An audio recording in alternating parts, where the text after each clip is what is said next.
Good morning and welcome to Sunrise. I am Alero Edu. Happy Labour Weekend. I'm Ayo Makinde. Yeah, that's the way. We missed you last week. We missed you last week. And we're sure you missed us too. We missed you last week. Yeah. The Pope, thank you. The Pope was being buried. Welcome back. That's your welcome gift. Were you on air last week? Yes. Well, Sunrise was not on air. Good morning. So, rest in peace, Papa. And happy Labour Weekend is what I started with. Yes. The Pope's burial procession, after the program, someone accosted me right outside the studio and said, "Did you see how well organized everything was? No political rallies, no band boys, no photographers, no Ashwebi." I said, yes. But it doesn't mean... I said, wait, another thing I noticed, no cameras all over the place, no cameraman, no paparazzi. No paparazzi blocking everybody's view. And I promise you, that thing would have been recorded by no less than 200 photographers. But you just didn't see them. They were there somewhere. And technology was at play.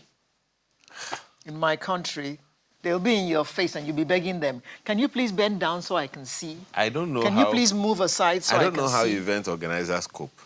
Because you plan all your planning. And they'll come and mess everything up and for your you. plan go to blazes the moment they show up. So it was really a big lesson. You know, drone shots, and then the steady cam that followed from one point to the St. Mary Major, and it was just a spectacle of culture, of finesse, of everything beautiful. Yeah, the same thing happened when the Queen was buried. You didn't see all that. Yeah. There were no Nilus and no Ashwebis, you know. But all that is part of our culture. Can we go on to the next topic? It's part of our culture. Just let's go to the... Don't get me started. Yes, what did workers say they wanted this time? Did I hear something about minimum wage again? No. Oh, 20-point agenda this time around. My bite. 20-point agenda this time around. I've not even... You know, I think essentially everything is, good governance, better welfare for workers and all of that. But the fact that... Deal with insecurity. Yeah. The fact that the president and the presidency acknowledge that things are not as smooth and easy as they should be is significant. The only thing is, so what next? We know we'll have a problem. Yeah. We didn't recruit you or employ you to acknowledge that there are problems. We know that there are problems. That's why we employed you, and you applied for the job, right? So, and again, and we were expecting that 2 years in we should be seeing some changes. You know the reason I'm not in a hurry, because most of the time it's easy for politicians to deceive us. Very easy. Because we agree to be deceived. Yes, all they have to do is do some tape cutting. In Oyo State, I heard that the governor has done so many. In fact, he said he doesn't want to commission small projects. And so one of his, one of my friends working with them, said, this thing that they call small projects, there are projects in the region of sometimes 100 million, 200 million, and he's saying they are small projects. He doesn't want to commission. What are you commissioning? Just do the work. Just get along with it. Said somebody commissioned a road. Somebody made a road. I think it's still in this same Southwest. 8-kilometer road. And they cut tape. And they cut tape and they commissioned with a big bang. This man said they had only 8 kilometers of road in one settlement. and nobody heard anything about it. What are you commissioning 8 kilometers of road for and calling people and cutting tape? So that is what you were elected to do. That is why I say it is easy for people, for politicians to deceive us. So if one is not doing anything that looks like, a lot of fanfare, we think that they are not doing anything, but it's not really so. It's the people that we have to ask, and that takes me to the issue of governance. Anyway, you have something? Yes. I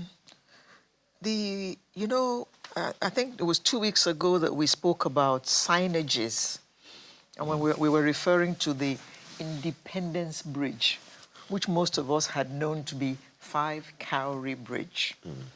Signages. Now they're going to fix Oworonshoki Bridge. They haven't given us any graphics. They've given us just words, words, words, words. So some people, of course, are still wondering, where exactly is the bridge that they say they want to fix?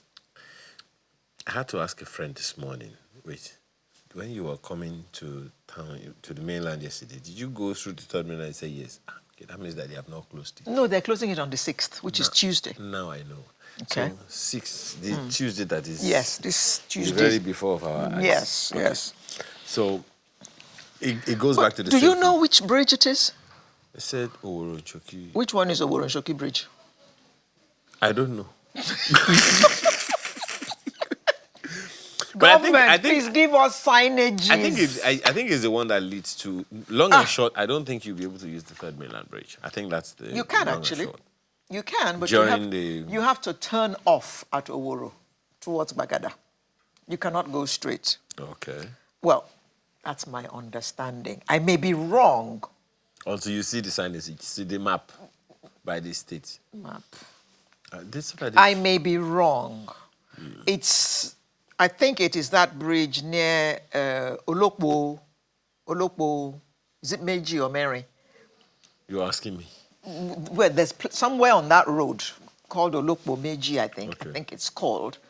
There's a bridge along there that the joints are obviously worn. Okay. You go on them, at some joints you have to really, really slow down to be able to cross, and some of them you cross and it's bogum, bogum, bogum. I suspect it is that bridge. I am not certain. That has to be it then. If you can notice, Alero, you don't usually pay It's attention very to near such things. Ogudu, Okay. I suspect that's it. But since they will not give us any signages, even though Oh, we've been no. screaming... Now that the word is out, I want to believe that we're going to get that. We screamed about it a few weeks ago too, and I don't think I've noticed any. So that's going to be closed from the 6th of May, and it'll be closed for, about 3 months or so. Ouch. Well, for those of you who don't live on the mainland, may not affect you much. I work on the mainland. Thank you very much. You're welcome. You're welcome. Thank you. This wave of defections. Just this morning, I saw something with Governor, is it ex-governor, Fubara, saying that all he wanted was peace. And he said, if you see me in the APC, it is for the people of Rivers State. And I was tickled by that because I read all kinds of meanings into it. Well, so will many other Nigerians read meanings into it. Yes. Anything for peace is okay. But you see, if it means me moving over to the APC. Well, it's not the only one. In Gege. fact, I think there is a member of the APC who said once, he said, look, you can't boast of 5 PDP governors in the lead up to the 2027 election. And I'm like, what's going to happen to them? He said it beside a PDP member, a prominent PDP member. They would have crossed. I didn't say so, and he didn't say that either. Dear. In fact, there is a PDP governor who said, look, we are going to support you, support the APC candidate for the next 4 years. In fact, I listened to some beer parlor talk, and some people were actually saying, are you sure Atiku will still be PDP by the time the elections come around? But you saw a news report that Excuse me, the menu. To you then? Okay. Yes. We're going to start with understanding the new wave of militant attacks. And that story about air travel, well, air passengers protection will be our second topic today. And then World Press Freedom Day 2025. What day is it again? You'll find out during the conversation. Okay. Let there be teachers. Not light. We'll have that one as well. And then those of you who are moving house, you better pay attention. Lifestyle today we'll be talking about transforming spaces. So that's your small, what do we call it? Studio apartment. You can make it. Okay. That is paint you. The artist of the week this morning Is a he. and is one of those people who always turn their backs on you to entertain you. Okay. All right. You'll find out what that is. All right. We're back in a moment. So please do me a favor. Grab your cup of cocoa. Oh, Coco. And we'll be right back.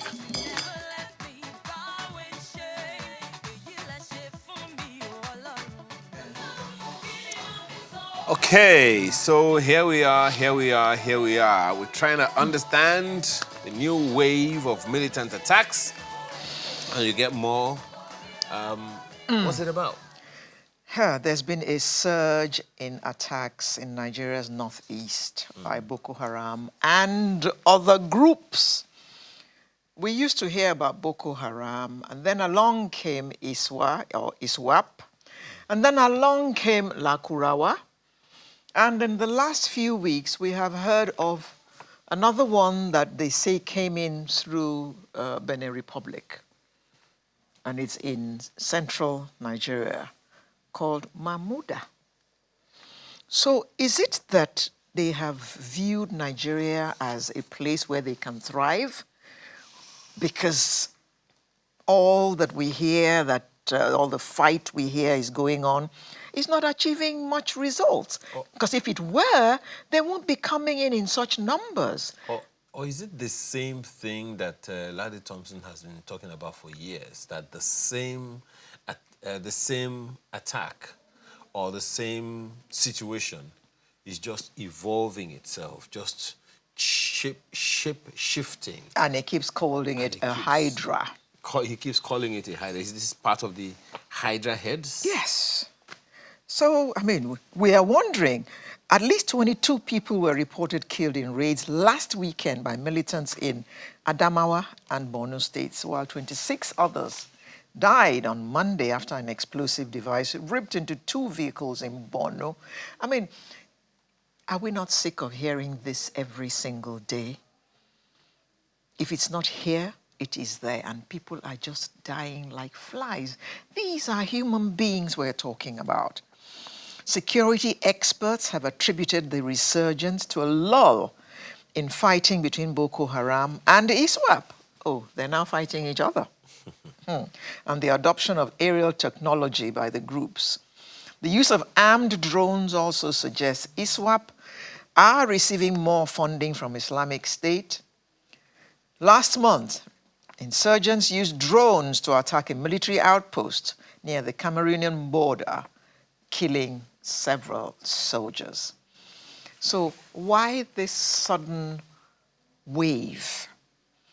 It looks like they're increasing in number and the attacks are escalating.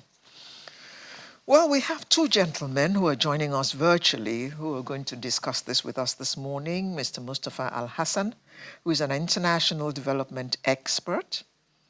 Good morning and thank you for joining us. Hello, and Ayo, thank you for having me. And then there is our old friend, Dr. Oyewole Ogini, who's senior researcher, Bonn International Center for Conflict Studies. Good morning, and thank you for joining us. Yeah, good morning, and thank you for having me again. Yes. So we discuss security all the time, Dr. Ogini, and this has been going on now for what, about 16, 17 years, if not more? And instead, with all the money that we hear that government has pumped into this, the marching orders that presidents have given to generals to make sure that this thing is taken care of. It doesn't seem like much is happening. And these groups seem to be multiplying and their activities are escalating. What do you think is responsible for this? I think it's a whole lot of things, but I will just highlight three things that we need to talk about. The fragility in terms of the regional cooperation in those regions actually play a major role. The second point has to do with also the localities, the terrain itself, and how it becomes a fertile ground for local people to quickly join this armed group. The third point has to actually do with they have incentive to continue.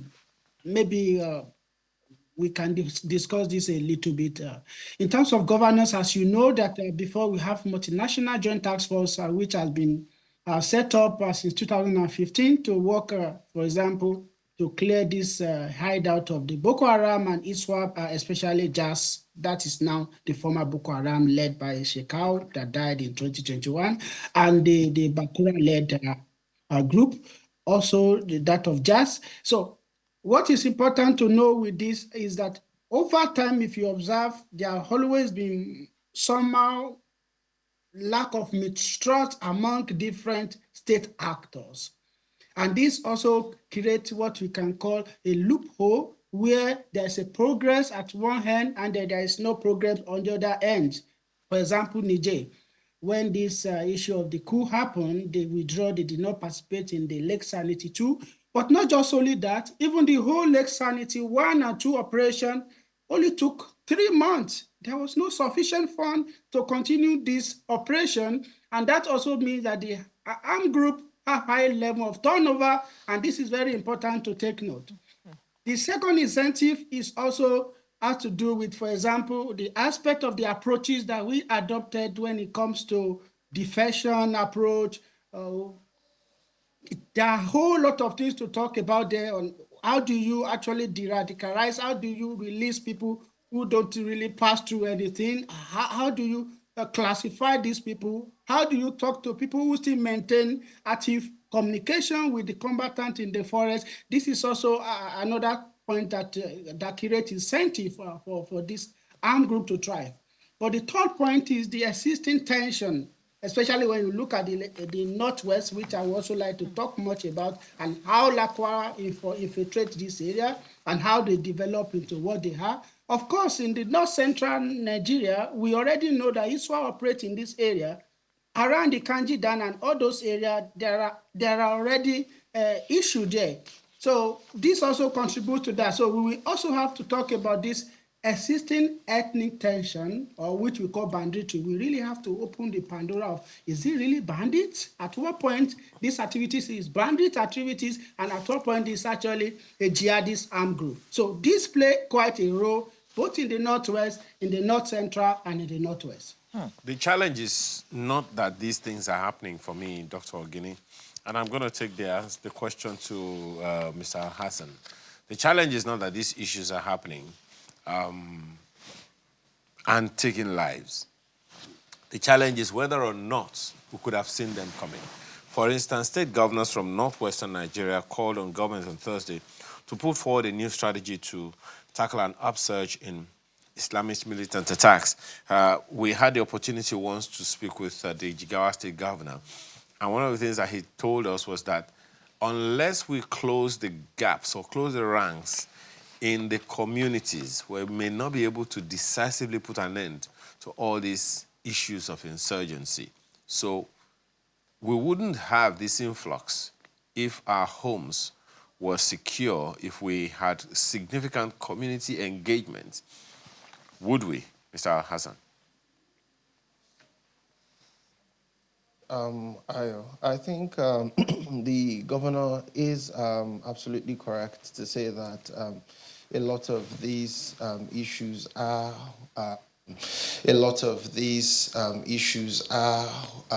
community-centered, And would we see it coming? The question of seeing it coming. I think the security actors see it coming. I think that community members themselves actually identify many of these issues. But then I will touch a bit on the initial question. I think that they are correlated in the sense that we've been treating cancer, but then we're not treating the root cause of cancer, right?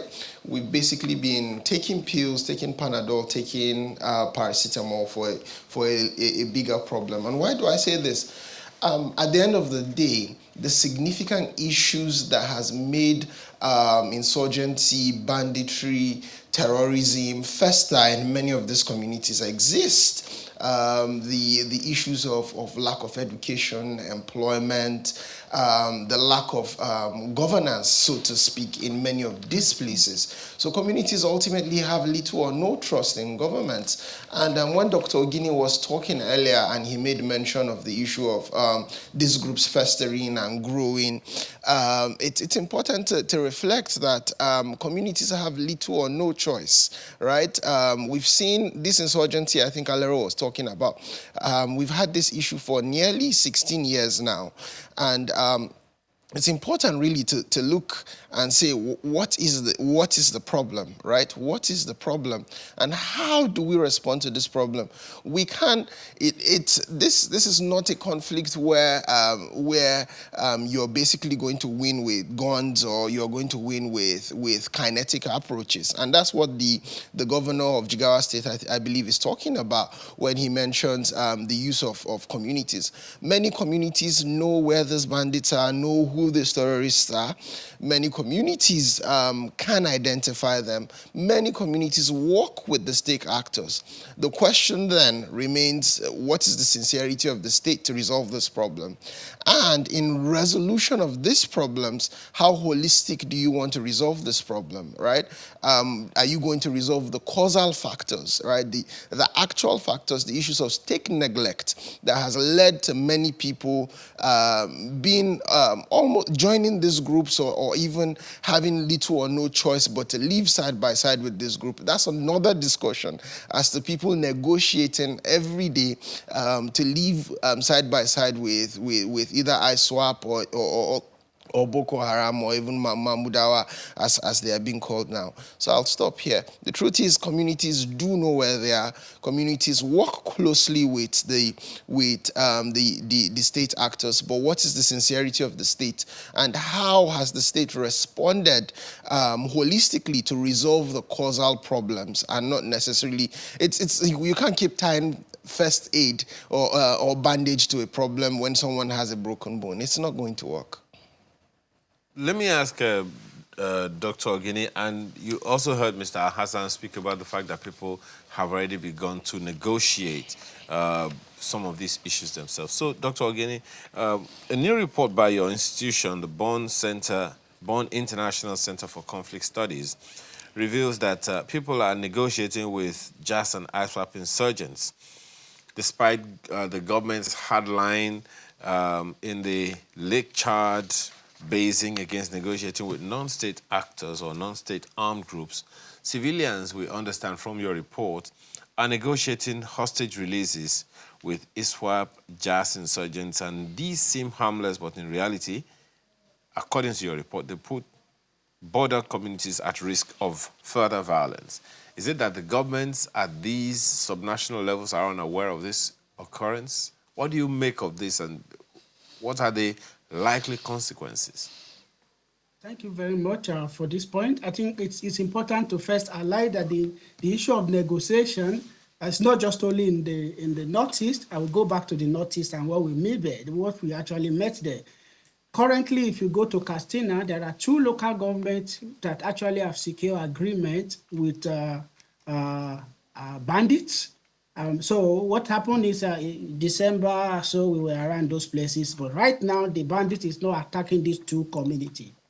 And when I further probe why, and say because the community were able to work with the local government and with the involvement of some security operative, so the bandit could not attack this area. But these bandits stayed in the forest. They visit the market, without doing anything to these two areas, these two local government, but they go out somewhere else to stage attack.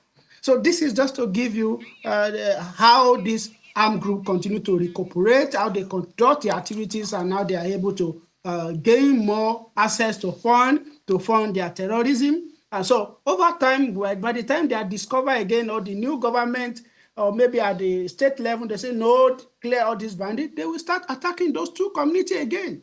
So this is how the nature of negotiation, that's how it's happened.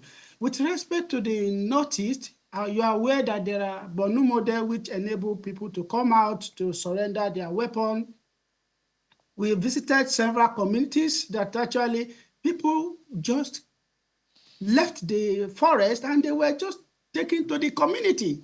So, and through this discussion, these people will continue to say, look, we have our contact with the active combatants and they exchange information. But what is now more important is some of them actually, through bargaining process, were able to be recruited by the military to work for them on the front line. So immediately the people in the forest get to know that this fellow actually is supporting the military, the community, wherever he lives is attacked. So this is one of the elements where you can talk about this risk. As you all know that this is a cross-border economy, it's a border area where we have different sort of criminal networks who also work within this space, some of who actually provide logistic support to the armed group. For example, the issue of fuel, I can count at least 10 border region within Nigeria, Northeast axis, where fuel actually passed through to Cameroon or Niger, which is also getting paid in a double price bought by this armed group to fuel their economy or to actually power their vehicles. So this kind of individual also have access to them, and they negotiate how they do, for example, for how they help them to farm, how to pay from their harvest in order not to be attacked. So this continue, but the moment military attack in the nearby area, this armed group will think that any of the community member collaborate with the military, and that will actually result to casualty. So this is one of the elements. You were mentioning the aspect of ISWAP drone issue in the border of Cameroon. Actually, previously, ISWAP did not control Cameroon border, especially if you talk Logo Luchare, Mayo Chanaga, the whole of the far north itself, or Mayo Moscow, all those areas, they are not controlled by ISWAP. But over time, in the last 7 months, things have actually changed, and ISWAP were able to negotiate with some faction of the armed group, Boko Haram there, which they are technically don't have enough power in that area, and that's how they were able to infiltrate, and they become very strong right now in that border. I was, Mr. Al-Hassan, I was reading somewhere this morning that these groups were offering large sums of money to young people to join them. They are recruiting people and they're offering them money, plenty of it, to join them. The issue of lack of education, I think we mentioned as this program started that Botswana and Burkina Faso have said that education is free for all their citizens from primary school up to university level. So the issue of a lack of education and a lot of idle young people is playing a large role in this problem that we have in this country. Should government not be paying more attention to the issue of educating young children? Absolutely, Alero. Thank you so much. I think absolutely, Alero. Thank you so much. I think there's so much research. We have a research coming out soon that also highlights some of the factors that have led to people joining extremist groups or bandits in the Northwest. And education ultimately props up or the lack of. But I don't want us to look at education from a very face value perspective. There are different forms of education. There are different types of education, and then the kind of education that is required in a conflict context is entirely different. Before I go specifically into education, I would like to also highlight that the factors that the enabling environment for insurgency and terrorism, it's a conflagration of factors. It's not just whether you provide education and people go to school. No. Do people feel a sense of governance? Do people feel that their voices are being carried along, right? Do people have access to jobs, access to basic amenities? What is their perception of justice, for instance? Do people feel just? It's important at this juncture to also reflect that just before the program started, you spoke about governance and you spoke about the issues that Nigeria as a whole faces. What we have to understand is that whatever our political class does has a significant ripple effect across different societies differently, right? And as such, what you then find is if someone is supposed to utilize financial resources to build a primary health care center, and then they embezzle that money, and then 10, 15 years down the line, someone doesn't have access to health care, for instance, or someone's brothers die or his sister dies, that creates an enabling environment alongside the lack of education, the lack of many, many other things. I always say when we go to communities, I think Dr. Gini was mentioning many of the communities that we visited. We were in Gudu in Sokoto, that parts of it is being controlled by Lakurawa. And so it's not a question of whether these people were educated or not. It's also the assumption that we think that these people do not necessarily, community members in particular, are not educated on the global affairs, right? And there and then people were saying, look, do you think that we are not human beings like you? Do you think I do not have needs to meet? Do you think I don't have a family to feed? So again, it goes back to the issue of the state. You know, I have a professor who used to say that the state is supposed to be the biggest authority that should exert violence. Unfortunately, that's not the case, right? So to answer your question, yes, state governments, in particular state governors, because oftentimes in Nigeria when we talk about governance, we're always talking about governance at the federal level. And one of the things we've seen is the lack of these basic amenities, particularly a lack from the state government in particular. They have to do more in ensuring that people are not only educated, but the kind of education. In this day and age where people are talking about nanotechnology and people are talking about AI, we're still talking about a curriculum from God knows when. So it's important also the type of education. I bet you know, I think on one of your programs, one of the guests mentioned that if you give Boko Haram the defense budget that you've given to Nigeria, they will run Nigeria down. As a researcher, I am backing what he has said. That's true.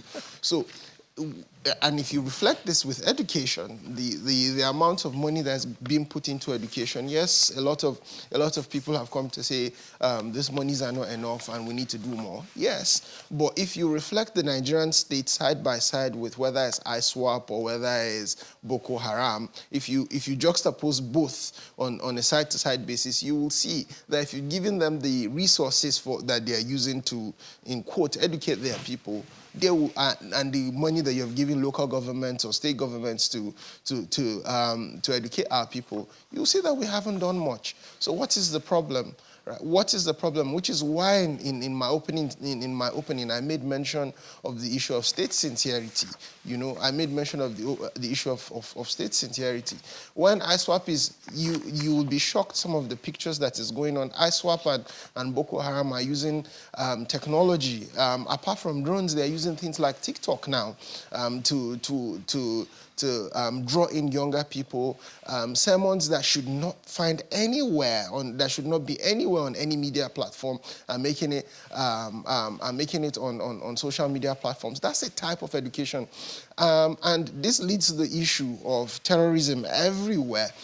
Terrorists have an incredible capacity to imagine possibilities that do not exist currently. And oftentimes, state actors every time always play catch-up.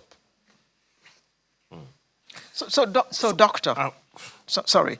To your mind, are these groups getting stronger in Nigeria? They seem to be gaining more ground. I can't hear them. Dr. Ogini, I said, are these groups getting stronger then? Yeah, Can you hear me? They are. The ISWAP is getting stronger, but that's not just only ISWAP. Okay, I can hear ISWAP you. have different couldn't hear them. varieties, and these have learn from each other. If you look at couldn't hear them. Lakura group, just emerged, actually saw the opportunity of the state vacuum, and they actually feel it. So we have many of them that way, which are not technically armed group. They are bandits, but there are some that are actually armed group. So the first thing that we need to discuss is, at what point do we say this is banditry? We need to actually talk about what characterize the activities of this armed group to actually turn to bandit. I will just make mention of a very important point here to say that many of the areas where banditry happen, there's a possibility for a jihadist to grow in this area. You can count many of those areas. They have connection. For example, Lakurawa, that we know that actually was to support the community to fight banditry. From our research, we found out that Lakurawa also work with some specific type of bandit group. So then that comes to the extent that, okay, do we really say Lakurawa is exclusively a jihadist insurgent, or they also work along with other groups? So this connection make them stronger. So this is what I would say. Mustafa was mentioning the aspect of education.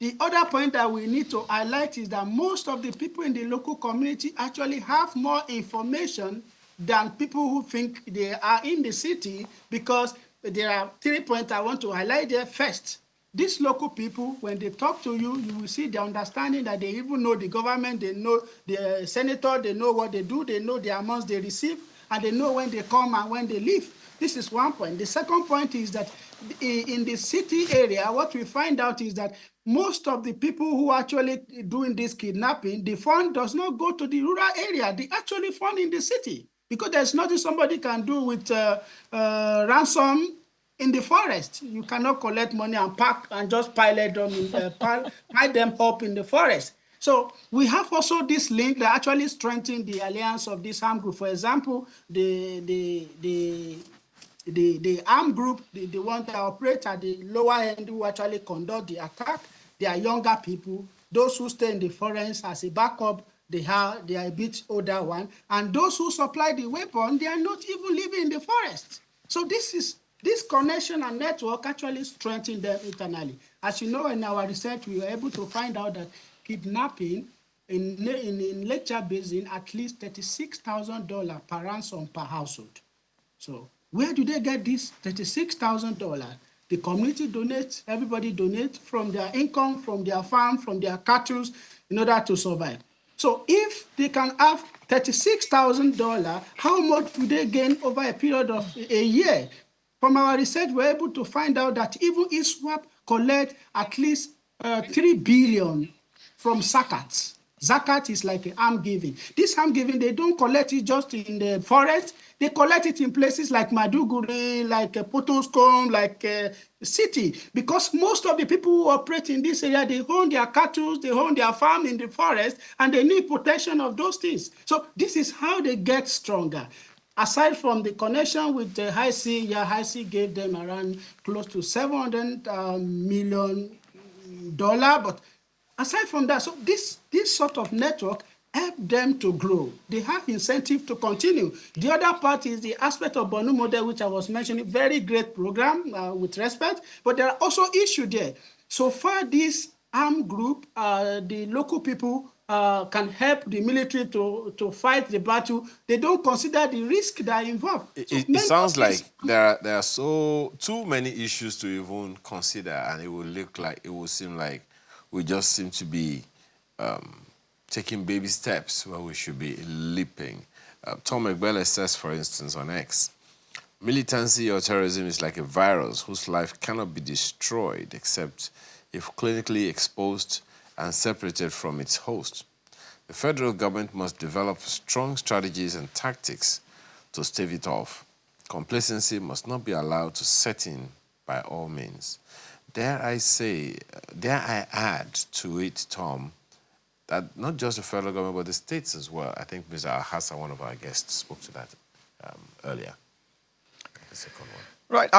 It's a pity we've completely run out of time. I know we haven't touched all the grounds that we meant to touch this morning, but that's the way it is.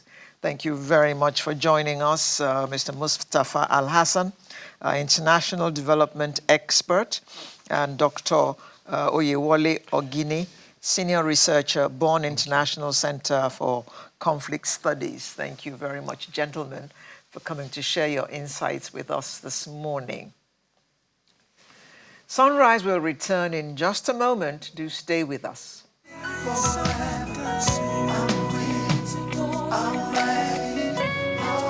Thank you for staying with us. I could begin by just simply asking, what's been your experience about air travel? Lately. I could just say that and ask you, just to send your messages. I will take that and the segment will be over. But then, of course, you need answers, okay? So, because, the Nigerian airline industry has faced a consistent wave of operational turmoil with a reported staggering 15,000 flight delays and a significant number of cancellations last year. In fact, I've traveled this year, and I was at the airport in Abuja, and one lady said her flight was delayed for 24 hours. Oh, boy. And and it wasn't just like, okay, come back tomorrow. It was hours, okay, delayed till this time, then delayed till this time, then till this time. Till the whole day went. As at the time she was talking, it was about 9 p.m.-ish, between 9 and 10 p.m. She had been there all day. And she'd been there for quite a while. I made some calls. I couldn't tell her what I heard. First of all, too disheartening. The Lagos airport would be closed by the time her plane landed. Oh. And that is likely to be landing around 1-2 a.m. in Lagos. I couldn't tell her that, so I just said, thank you very much, and I took my leave. Oh. But I don't know if that is part of what the NCAA has been working on with this new portal that they have created. The NCAA, in its international and domestic flight operation data, disclosed that not less than 47,923 pieces of baggage belonging to air passengers were either missing or delayed on arrival among local and international airlines across the country's airports in 2024. I remember Mr. Riesi, before we moved to the studio, coming in and telling us about the Passengers' Bill of Rights. The passengers don't seem to have any rights now. Well, I'm not sure we'll be talking about that on this one. We're talking about something about passenger information. Let's find out from Mr. Michael Achimogu, who is the Public Affairs and Consumer Protection Officer for the Nigerian Civil Aviation Authority. He joins us from Abuja studio. Thank you for joining us this morning.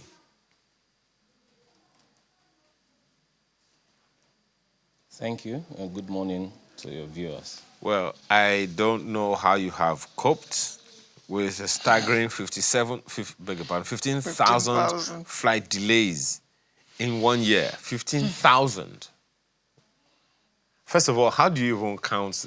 How did you count up to 15,000 flight delays in 2024? I'm wondering, so how many flights did we have in 2024 then? 1,300 a month, approximately. Mr. Chimugu. Well, the thing is, when you speak about flight delays, you know, in this volume, let's remember, you know, that a lot of those delays are not lengthy delays, you know, and then some of them are weather related as well. But generally speaking, we have always admitted, the Honorable Minister for Aviation and Aerospace Development, my DG, Captain Chris Najomo, and myself, we've admitted a lot of the time that for years now, it's a situation we have met on ground, that Nigerian domestic carriers lack capacity. By capacity, we mean aircraft, you know, to fly passengers. And this has been because of the situation with the lessors over the years. There used to be this situation where lessors had problems reclaiming their aircraft from Nigerian airlines operators, you know. So they stopped leasing planes to Nigerian operators on dry lease especially. But the Honorable Minister has sorted this out now. As we speak, he's presently in Brazil. They'll be meeting with some aircraft manufacturers with a view to, you know, bringing more aircraft into Nigeria. And sometimes, too, contrary to what passengers think, some of the disruptions are not the fault, you know, of the airlines. For instance, it's not the duty of the airlines to provide bird strike equipment for themselves. So if upon approach to landing, there's a bird strike, and then that aircraft goes AOG, meaning aircraft on ground, means a technical issue. The blame cannot be on the airline. You know, we've had a lot of those scenarios, but we are making sure that 2025 will be a better year for the industry. Well, you know, in regards to delays like, and cancellations. In any case, yeah. I continue to say this, that flight disruptions are a global phenomenon. It's not, you know, peculiar to Nigeria alone.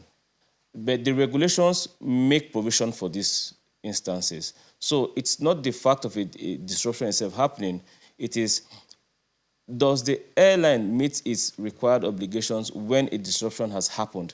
This is the area we are focusing our attention while bringing more aircraft into the country. But you know, Mr. Chimugu, when it seems like one or two particular airlines or airline operators are notorious for these flight delays, then that's the first question, you know. Even just recently, I just saw in the news that at some point, even the NCAA flagged one of those institutions for such delays, right? And even yesterday, that still happened. So it's not whether or not it happens. I'm very sure that Nigerians are quite sympathetic when these things happen from time to time. But when a particular operator is notorious for this particular issue that we have heard, that we are discussing, then it begs the question whether or not the NCAA or the authorities are doing anything to rein in this operator.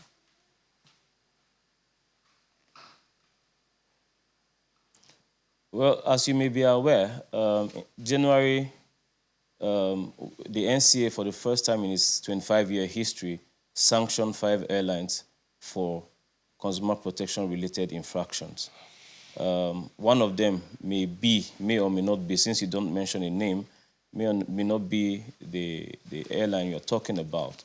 But yes, yesterday the DGCA did meet with an airline, you know, to discuss some of these issues. I will be specific because there have been a lot of complaints about Airpeace, for instance. But what I need people to understand is that Airpeace is Nigeria's largest, domestic operator. And because they operate more flights than probably all the other airlines combined, it follows naturally that their disruptions will be more. It's common mathematics, you know. And again, like I said earlier, not all disruptions are the fault of the airlines, right?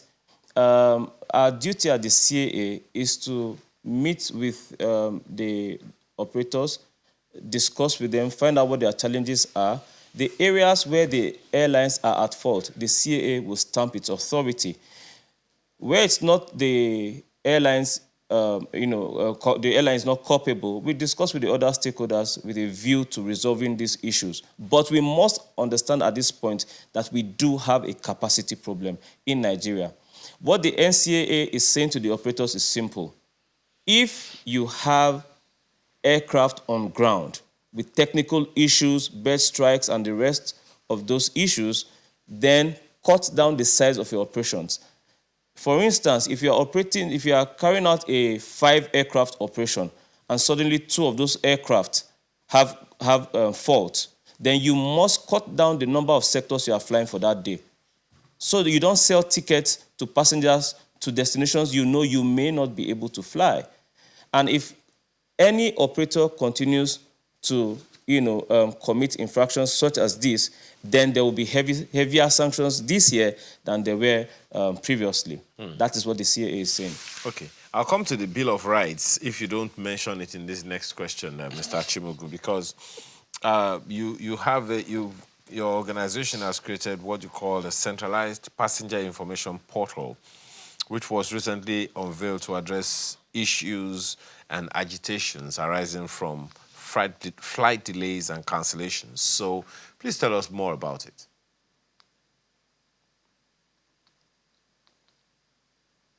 At the CAA, what we have is the Consumer Protection Regulations, Part 19 of the NCAA Regulations of 2023. That portal was established to make the process of passenger complaints and resolutions more seamless.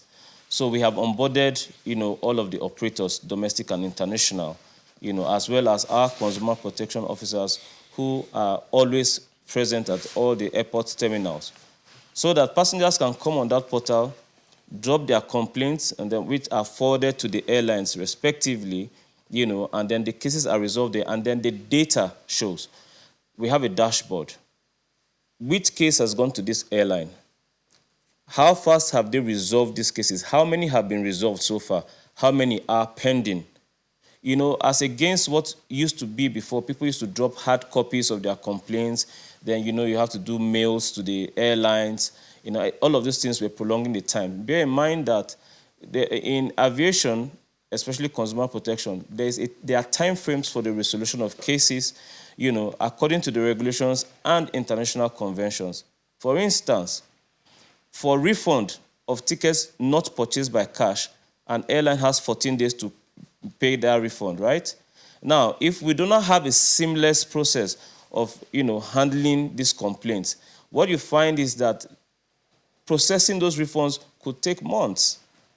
But now we have a system that makes it easier and faster, and that is why we are able to say to the airlines, immediately the CAA forwards a complaint to you, your time starts to count. If you do not process within the stipulated time frame, then there will be sanctions for that. That is why it's on the basis of that we sanctioned those 5 airlines recently, because of delayed refunds. And yesterday, we also held a meeting, not only with Airpeace, and bear in mind, yesterday's meeting with Airpeace was not about refunds, but we held a meeting with Ethiopian Airlines as well, and this also formed part of our discussions with them. Some of the airlines are now beginning to rejig their systems, their refund systems, to be able to cope with these time frames. And it's going to be much better this year. The responses have been encouraging. Okay, Mr. Chimugu, you mentioned sometimes the reasons are technical and sometimes they are weather-related. But are there not cases when the delays are due specifically to plain incompetence of the airlines?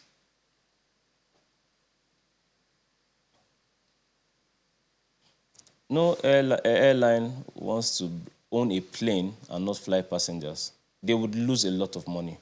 Because you see, where you even park your plane at the airport, you pay charges for that. So you can't have an aircraft and not fly that aircraft. You'd lose. So some of the instances where it's the fault of the airline is knowing that you do not have an aircraft for that flight, or NIMET has told you that by 4 p.m. today weather will be bad, and you still sell tickets to routes you know you'd not fly. If we discover issues like that, we'll sanction the airline. Or you do not have enough aircraft, you are expecting to have a rescue aircraft which is not yet on ground, you have kept passengers without providing them adequate information as to that delay, or you have kept passengers up till 10 p.m. and then you are cancelling that flight and you are not providing accommodation. If that flight is operating not in the city where the passenger is resident, there are regulations that cover each different infraction. So if the airline does not comply with the regulations, then we will wield the hammer. Unfortunately, before we came, maybe the authority did not, apply a lot of these regulations as they should have. But since Keamo came into office, he's been very passionate about consumer protection. He's spoken widely about it. And fortunately for the authority too, and for passengers, the DGCA, Captain Chris Najomo, used to occupy the seat I now occupy, meaning that he was Director of Consumer Protection in the past. So it's something he is passionate about. Maybe the tools or the political will just wasn't there. But right now, it's a new NCAA and it's a new direction. And we have held the largest volume of stakeholder engagement in the history of the authority last year with all of the airlines. We understand now the areas where they are at fault, the areas where the other stakeholders are at fault. And so we are able to apply the rules where necessary. The operators themselves appreciate the work we are doing, and there are better days ahead for Nigerian passengers. This I can promise. Mr. Chimogu, you in response when you started to answer my question, you said NIMED tells you that there's going to be bad weather where you're going, and you still sell tickets. You can appreciate that many of those tickets are sold not the day that the person intends to fly. Some people may have bought their tickets 2 months ago. So at that point, NIMED doesn't know whether there's going to be good weather in Abuja or not. I bought my tickets in January, and I want to travel in May. And I get there, and they tell me I cannot fly because there's bad weather. In that case, what can the airline do? Yeah. The airline cannot do anything about bad weather. That's why the regulations, not just in Nigeria, but globally, make provision for force majeure, circumstances beyond the control of the airline. How do you want to punish an airline for weather that is not within their purview to control? And if weather is bad in any case, why would a passenger insist on flying when you don't want to die? Last week I was due to fly from Lagos back to Abuja. I had an emergency in Abuja. And then there was a delay because of late arrival of the operating aircraft. We endured that delay, but when the aircraft had landed, we were about to board, then there was bad weather. We had to sit down again and wait because nobody wants to be up in the sky when weather is bad. And we urge passengers to study the NCAA regulations and understand not only their rights, but their responsibilities as well. There's a lot of disruptions that are caused because passengers arrive late for check-in, they did not check in online, they cannot get boarding passes, and then they become unruly. It causes delays at the airport as well. It's a whole lot of a gamut of issues that can only be better understood if passengers would take the time to study the regulations. But we've been carrying out major awareness. And again, last year, I must state on TV here that last year, 2024, the CAA recorded the highest number of refunds, ticket refunds in the history of Nigeria, and also compensations. Most of the airlines offer compensations of up to 25% and most times even 50% rebate on your next flight where some of these disruptions have happened. I wonder sometimes why passengers don't mention these things. We understand the frustrations, with delayed and cancelled flights. But also in my experience in the CAA, there's been bad news spreads wider than good news.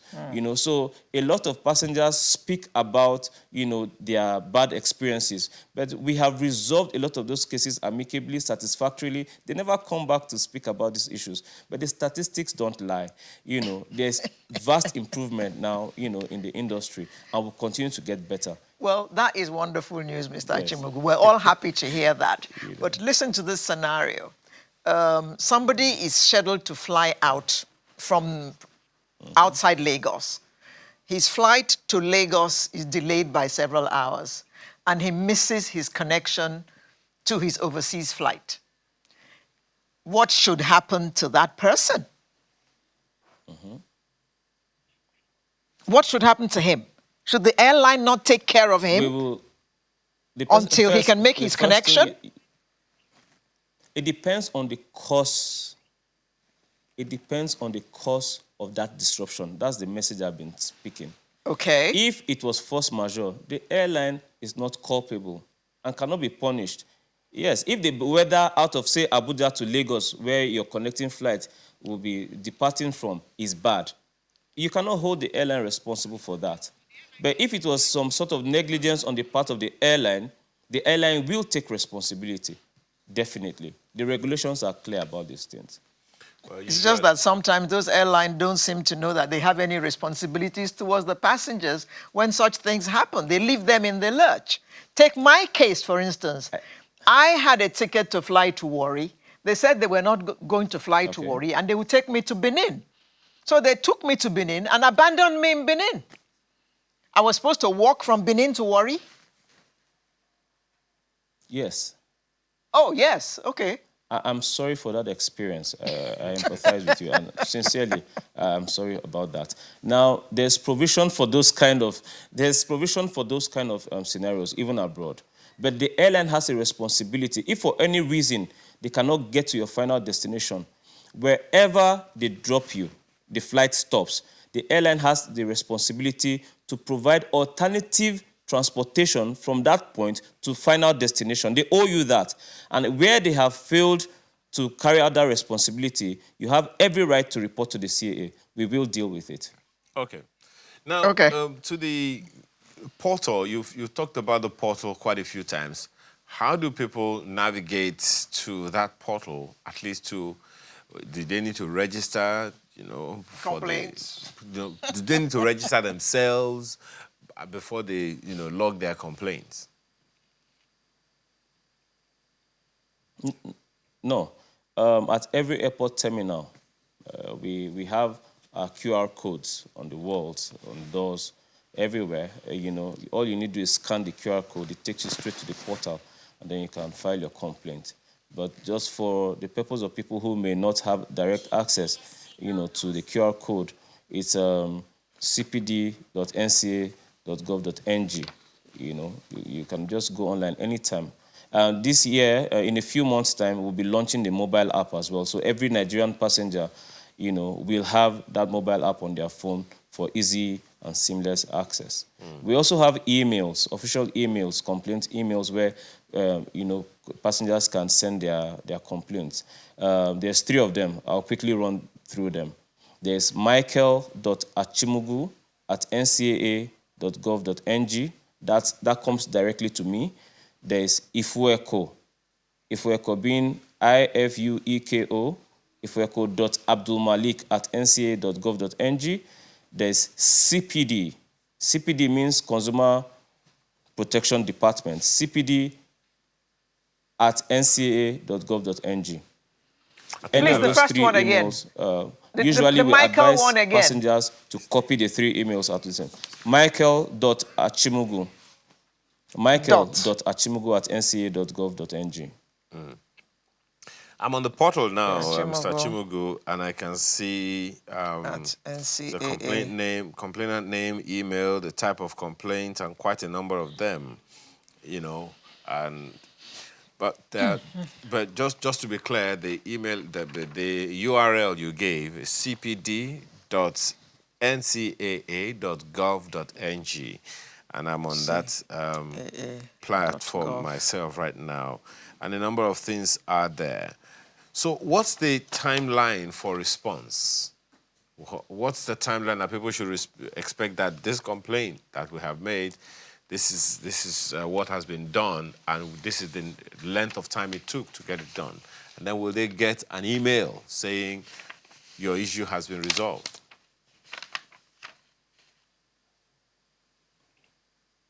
When you go through the portal, you get an instant automated response, acknowledging receipt, first of all, of your complaint.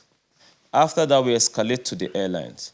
Now we've been educating every passenger. There's different timelines for the resolution of different complaints. For instance, refunds. The regulations stipulate that where a ticket has been purchased by cash, the passenger is entitled to an immediate cash refund there and then at the terminal.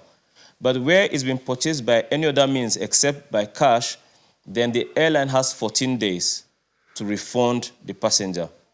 So unfortunately, most passengers, when they file these complaints, they expect a resolution immediately.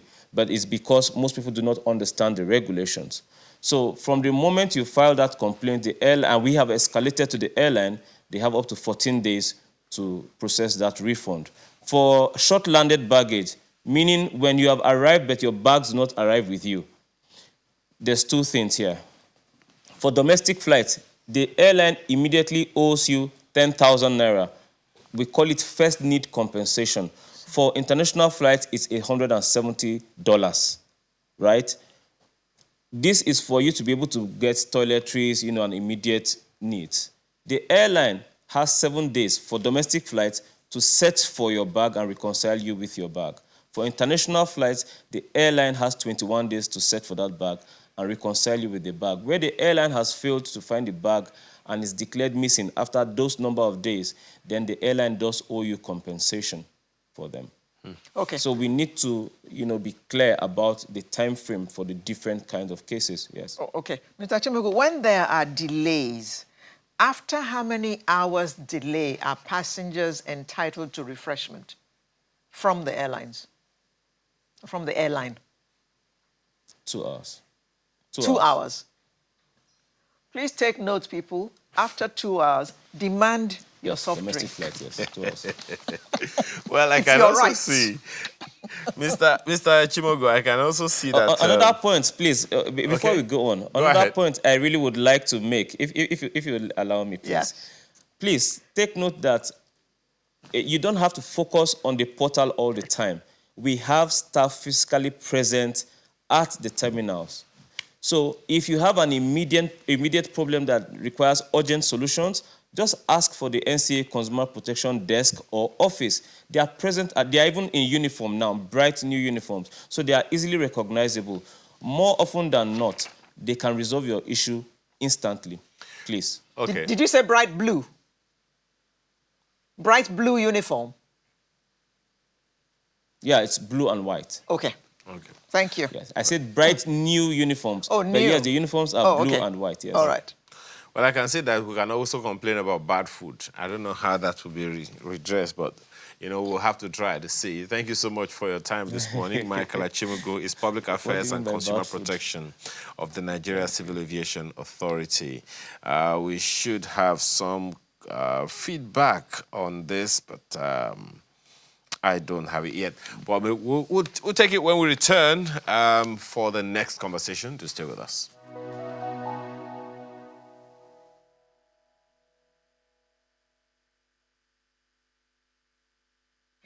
They say that teachers' rewards are in heaven. But I'm sure that they would like to receive their rewards here. Did you hear that retort? Teachers want their rewards here. But the most delightful thing about being a teacher is when your pupil has graduated and has become, say, a governor or a president. And he proudly announces, so-and-so was my teacher when I was in this school or that school. And you can see the teacher huffing and puffing. Yes, he was my student. He was my student. That is a kind of reward too, isn't it? I guess we'll find out. So the teaching profession is the bedrock of society, shaping the future by nurturing and educating young people. Despite their critical role in enhancing human capital, teachers face numerous challenges, from inadequate remuneration and lack of professional development opportunities to societal underappreciation. But in recognition of the critical and invaluable role that teachers play in advancing quality education, let there be Teachers' Conference is a large-scale advocacy event tagged Teachers Matter. I agree. Teachers matter. Well, two people are here this morning to tell us about this conference. And before I introduce them, I want to say to them clearly, we appreciate that teachers matter. We do not take that lightly because apart from our parents at home, you are the people who shape our lives. In fact, many parents have shirked their responsibility to you teachers. So we may not show it, but we do appreciate you. We don't know who you are appreciating. You need to introduce them first. Thank you. You're welcome. Now I will introduce our guests Okay. who want their reward on earth, not in heaven. Mrs. Shola Adeola Sojibra, third Dan, black belt and ambassador of 1 Million Teachers. Good morning. Good morning, ma'am. And Oluwaseyi Anifowoshe, convener, Let There Be Teachers Conference, and he's also director, strategic partnerships, 1 Million Teachers. Thank you. Good morning. Good morning. Good morning. Nice to meet you here. Before I go to today's subject, why did you become a teacher? Oh, that's quite a lot. Initially, I never planned to be a teacher. However, I found myself in Taisholari University of Education. That's an education school. And along the line, my lecturers, inspired me and made me see that I have what it takes to be a teacher. I mean, one of the lecturers actually said to me that after supervising my teaching, we do go for teaching practice and all that. So he came and said, after seeing the activities I had with the learners, so he said, Abinibiya to stability. So I started changing my orientation that I can actually do this, and I'm glad I took the path. What about you, sir? Okay, it's quite interesting that I would normally say that I'm one of those teachers who are teachers by choice and not by chance. And my story goes back to my English teacher back then, Mr. Fasenloro. May so rest in peace. By the time I got into JS1 at the time, I didn't know how to speak English. I think it was in primary 5 when I changed my school. That was my first contact with English language. I grew up in Ado-Ekiti, Ekiti State.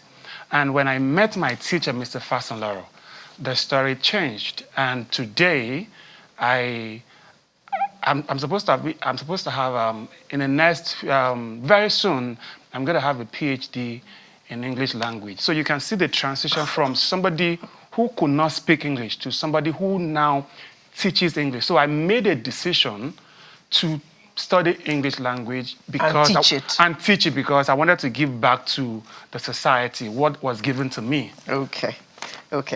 Now tell us, what inspired you to convene this conference? Let there be teachers. All right. Let there be light. Let there be teachers. So I joined. I decided to be a teacher, as I just mentioned. And when I began to teach, I didn't like what I saw. Right? I would normally say that I despised the way teachers despise themselves. Right? They despise themselves? We'll probably get into that much later. But then I didn't like what I see, basically, how the society see teachers, how school management see teachers, how students see teachers. There is more that teachers can be. There is more that can be done. And so the Let There Be Teachers Conference is, as a result of the book that I wrote, Let There Be Teachers. So I wrote the book, and the book is to inspire teachers to be more, to be themselves, they can be more.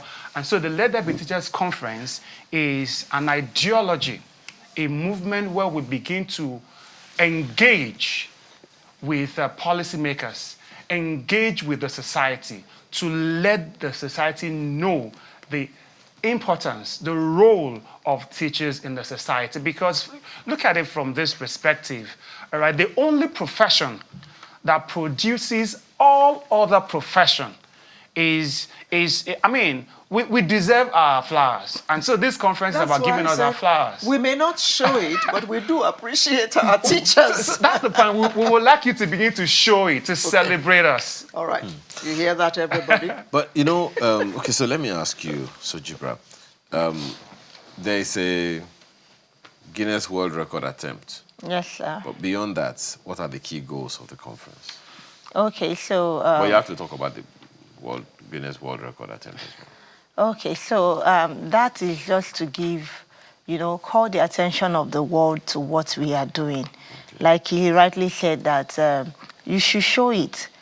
She said people appreciate teachers. It's just that they don't show it. So if you don't show it, we will not be encouraged. We will not want to do more. I mean, everyone needs to feel that they are valued, they are loved. So the Guinness record is just to call the attention of Nigeria, Africa, the world, to see that teachers too have doings, the doings. So we can do quite a lot of things. We are more than what, probably the society has painted us to be. A lot of people, if you if their children are coming up to them now and say, I want to become a teacher, you know what, you want to be a teacher for what? When you can become, they begin to call other professions and all that. So we want to take our rightful place. We want the world to know that we have come and we are very important. Wait, 1 million teachers? Yes, sir. Where is the venue? The Let There Be Conference venue. Yes. At TBS. And 1 million people will enter that place. No. 60,000. So 1 million teachers is the organization powering this event. So that's the name of the organization. Yeah. So, but we're converging 60,000 teachers at Tafa Balewa Square. So, and this is the website. What's the name of this website? 1millionteachers.com. Okay. 1millionteachers.com. Yes. Interesting. So, at what point, you're saying this is the largest gathering of teachers in history? Yeah. Is there anything else? Is there a particular vision behind it? Yes, so the vision is simple. It is to create a movement, a platform, not just a platform, a global platform that will bring the attention of the world to the teaching profession, all right? Just like I mentioned, this is the only profession that produces all other professions. So it is a platform that honors teachers. It's a platform that celebrates teachers. So this is a call for purpose, passion, and the power of teachers in the world. The power of teachers. You see, education, as Nelson Mandela said, is the most powerful weapon we can use to change the world. And at the very core of education are the teachers. I would normally say that the curriculum is just a piece of paper. The teachers are those who translate That curriculum into actionable realities. Yeah. All right. And so the Guinness World Record event is setting the record, to celebrate teachers. And just like he said, like he asked, it's never been done before. All right. So imagine King's Speech in the walk in Washington. That's the kind of movement we're trying to create, to say 60,000 people gathered in one voice saying, hello, people, we're here and we matter. Okay. Yes. So, Shola, Yes. what is it to be a black belt teacher? Is it title? And you need to tell us your story, how you became a Dan black belt teacher. Okay. Three Dan. You know that as teachers, we understand that we are lifelong learners, right? We have to Keep upgrading. Keep up, yeah, because we keep having, you don't want to teach learners the same thing you taught. I mean, you want to add things to it, relevant topics to whatever it is that you do. So as a teacher, your role is not just to sit down. So I started looking for, at the time, for platforms where I can learn, platforms that can bring these courses, bring it down to levels that we understand, and these courses are relevant to what we do. You understand? So while I was searching, I came across 1 Million Teacher. And I asked questions, and I started in 2018. And then I was in the classroom. So when I took the course, so you start from white belt to black belt. Actually, it's online. So online, you do your white belt to the gray belt. So when you concluded that course, then we celebrate each other. This is not just, we are not just starting, I mean, we celebrate. We're in the business of celebrating teachers. So when you finish with the gray belt, there's always a celebration, graduation. We have the black belt graduation, and we do that. Now, that was how I became a black belt. To move to third dan, it means that a black belt must, beyond mastery of all the courses, of the learnings, you are now a leader, not leader like principals, administrators. You're a teacher, an educator, you're leading yourself, you're leading other people, you're mentoring other people. A kind of certification. Yeah. No, not certification like that. You have a movement, you have other teachers that are also looking up to you, that you are encouraging, you are mentoring, you are motivating, and then you have, because the idea of 1 Million Teacher is not just for you to learn and go back to your classroom. There's a ripple effect. We go on and on to reach on to other teachers. I mean, there's scholarship everywhere. You want to take the course, you want to be a black belt, you want to also influence other teachers, you can be part of it. So it's a movement. So that's how you become a third dan. After you've shown that you have all it takes to give back, after learning, and you have mastery of all the courses that you've learned. So how has this program changed you personally and professionally? Okay, so I would say that personally, it's really interesting to learn quite a lot of things beyond what we learn in the class. I mean, one of the courses I took on 1 Million Teacher is the art of a teacher. So beyond just teaching, because we are dealing with human, you have to have the heart. There's a heart behind it. You really want to see the learners you're teaching excel, do well. Like she said, were you the one that said that you see one of your students that you've taught before and you say, yeah. So you have who is now the president of Nigeria. But before the child gets there, you must have believed in that child at some point. You must have invested in that child without expecting any gratification. So 1 Million Teacher personally has helped me to see beyond just teaching, that we need to do it with the whole of our heart. Now, professionally, I would tell you that right now I serve as the Chief Operating Officer of Atlantic Hall. So you can imagine I started 1 Million Teacher course and then concluded when I was in the classroom as a class teacher. And over the years, I have moved from, being a class teacher to heading a school, to being the Director of Operation, and now Chief Operating Officer in a school. So all of these things, all the professional development, 1 Million Teacher is just all encompassing. I don't want to know if you're a leader, if you're a teacher in the class, you have all it takes. Okay.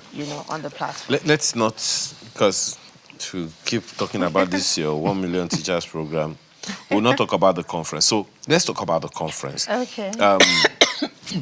What are the things, Mr. Anufowoshi? Tell us the dates, the basic information. Okay, so September 20th, 2025. We have time.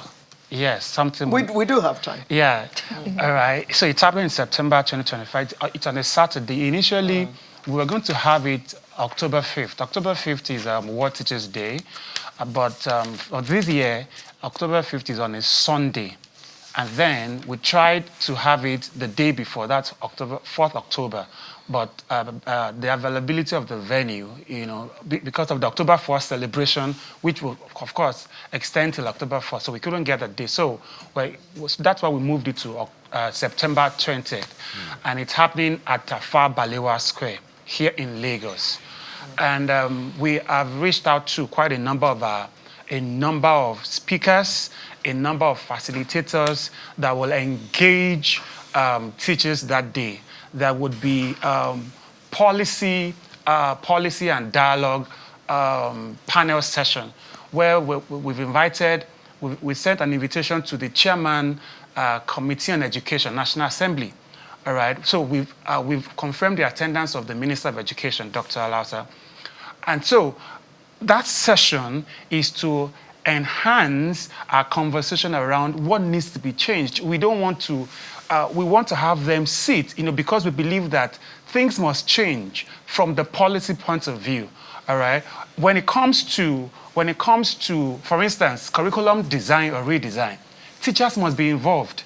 We assume that it's teachers who do it at the Ministry of Education. Is it not? Are we wrong? Well, not exactly, right? Not exactly. So when it comes to curriculum design, we want to have teachers sit at the table to say, this is what we want to have in the classroom. Okay.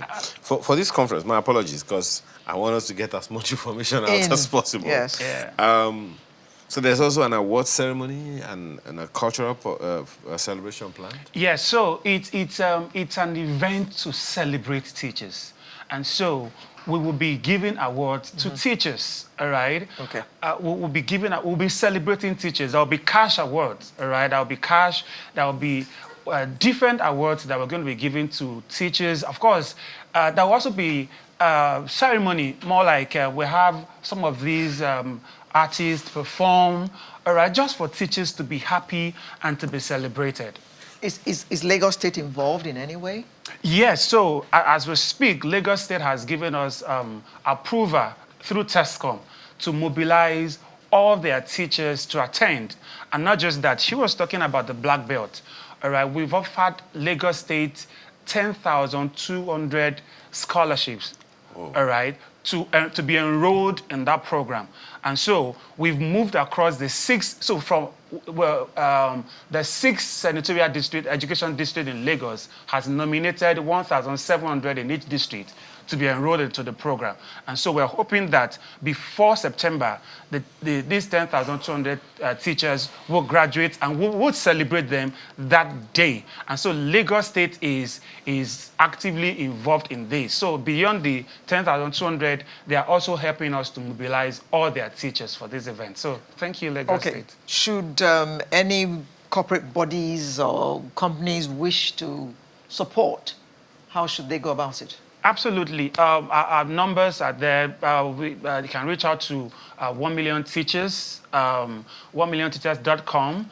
And then, of course, on our social media platforms, they can always reach out to us, and we'll be glad that if they can come to us, we'll be very glad. What would you, how would you expect teachers themselves, for whom you're doing all of these, what is it for them? What's the need for them when they come for this conference, if they come for this conference? Like you said, there will be cash rewards, there will be recognition.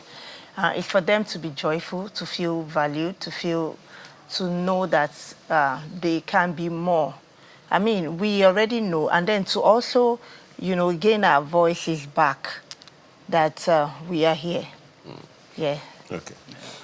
Well, we cannot. I know we have time, right? This is what we're in the month of May. May, yeah. So May, June, July, August. We have 4 months to mobilize everyone. Come on, we have all the time in the world, right? Thank you. Thank you very much for coming to tell us about 1 million teachers. Let there be teachers. There will be no us without teachers. Absolutely. So there will always be teachers. Yeah. It is just the quality of teachers that we are worried about. Absolutely. Yeah. Thank you very much for coming to talk to us this morning, Mrs. Shola Adeola. Sojibra, Yes, ma'am. 3rd Dan Black Belt and ambassador of 1 Million Teachers, as well as Mr. Oluwaseyi Anifowose, who is the convener, Let There Be Teachers Conference, and is also a director at Strategic Partnerships, 1 Million Teachers. Thank you for having Thank you us. very much. Thank you. Sunrise will return in just a moment to continue the program. Stay with us.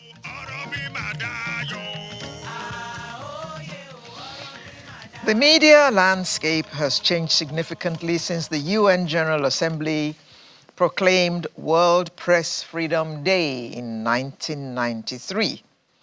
The unprecedented use and development of AI systems are playing a transformative role in journalism and the media and on press freedom. I mean, I shudder now to think about a video that I saw only yesterday. I'm even afraid to describe it to the rest of the world. It was a video, I'll just say the two people who were involved in it, so that if you have seen it yourself, you will know why I'm not eager to describe what happened. It was Trump and Zelensky and what AI had done with it. We had seen them at the Pope's funeral, sitting down, chatting, and somebody had done some work on it, and other things happened, which I would not like to describe. Anyway, to talk to us about World Freedom Day today, I'd like to welcome the Executive Director, International Press Center, Mr. Lanre Arogundade. Thank you very much. Good morning. I'm sure you have seen that video because you are laughing. And I do hope that after this, there will not be our own version of the video. I'm not saying anything. That certainly did not happen. Where you are pointing this finger It didn't happen. at my long nose. And I'm retaliating by pointing to your own alpine nose. Oh my God. Well, it's not a laughing matter, really. It's AI can get a lot of people in trouble. yeah, it's a crisis that we are facing. And it's not just about Trump and Zelensky. I don't know if you've seen so many videos about Traore, Burkina Faso. Suddenly it's everywhere. It's inside an aeroplane doing these. It's all kind of things. And it just shows you, the power of AI at manipulating, audiences. Yeah. But the thing is that for this to happen, it's like, it's an industry. In those days, we used to speak of the military industrial complex, where we're talking of the advanced, capitalist countries like United States, United Kingdom, and the rest of them. But I think we now have, an AI industrial complex, possibly, funded by interest, political interest, governments who are trying to change, the narrative. So when you look at the whole picture of Traore, it's not as if he's not doing things that his people like, but the whole idea is narrative around the question of, control, interest, Russian interest, American interest. So depending on whose interest, they now try, to manipulate. So this is a big crisis that we're facing, and it poses a real challenge for the conventional media. Well, just to that be is clear, where we are. Yeah, just to be clear, the theme of World Press Freedom Day this year is reporting in the brave new world the impact of artificial intelligence, AI, on press freedom and the media. My angle to it this morning, my first angle to it with you this morning is the gullibility of the people. Because if the people do not have interest in, what we call tasty news, something that is just salacious. Salacious, exactly. Salacious, just something that, this is good, this is sweet. Yeah. This will sell. Yeah. This is interesting. I don't know if, all these issues that we're raising will be as salient. So is there a way, do you see a chance in heaven where we are able to get people here on earth. where we are able to take people's mind, where we are able to take people's mind away from salacious news to authentic news? Yeah, so I think that is what confronts us now. That is what we need to do or do better in terms of media literacy, in terms of educating, audiences, in terms of, repeating the facts so that people become very familiar with those facts. So, for example, this Zelensky thing, it will be the duty of the conventional media, the channels, television of this world, to once in a while remind audiences that this is what happened when the Pope was buried, and that anything to the contrary, people should not just believe, or at least disregard. verify. But you see, and that is the thing about fake news or whatever we call it. Traditionally, people are interested in gossip. People, just want to know what it has always happened, even in our political sphere here. Remember in those days when we were growing up, we grew up with information that, Awolowo appeared on the moon and all those, kind of things. We like to build these images. Really?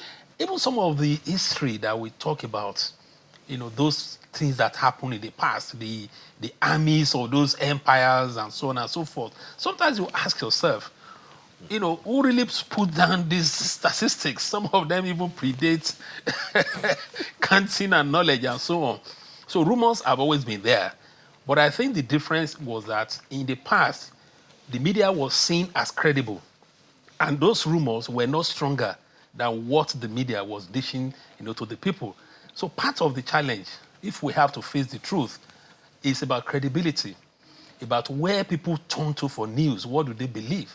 And we have to be frank with ourselves. I don't think the media today is as credible as it used to be, in spite of all our efforts. There are individual stations that are what good do you think that people turn to. For obvious reasons, Mr. Gundiade. What do you think is responsible for that loss of credibility? Well, I think so many factors. Political factor is part of it, in the sense Ownership that factor as well. people are no longer sure which medium they will turn to for objective reports, and they could count them on their fingers when it comes, to news and so on.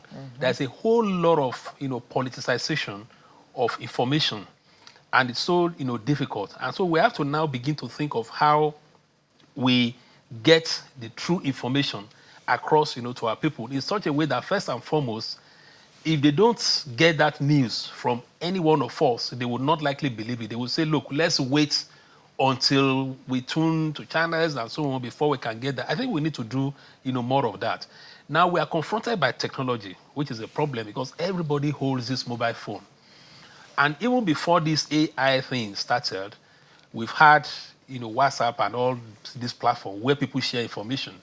And you share information basically because it comes from your friends. You are on a group platform, maybe it's your school platform, and somebody shares it there. It won't likely occur to you to check. You want to take it as the truth. It's just the same way in those days when a molue will crash into the lagoon and somebody will tell you that molue was fully loaded.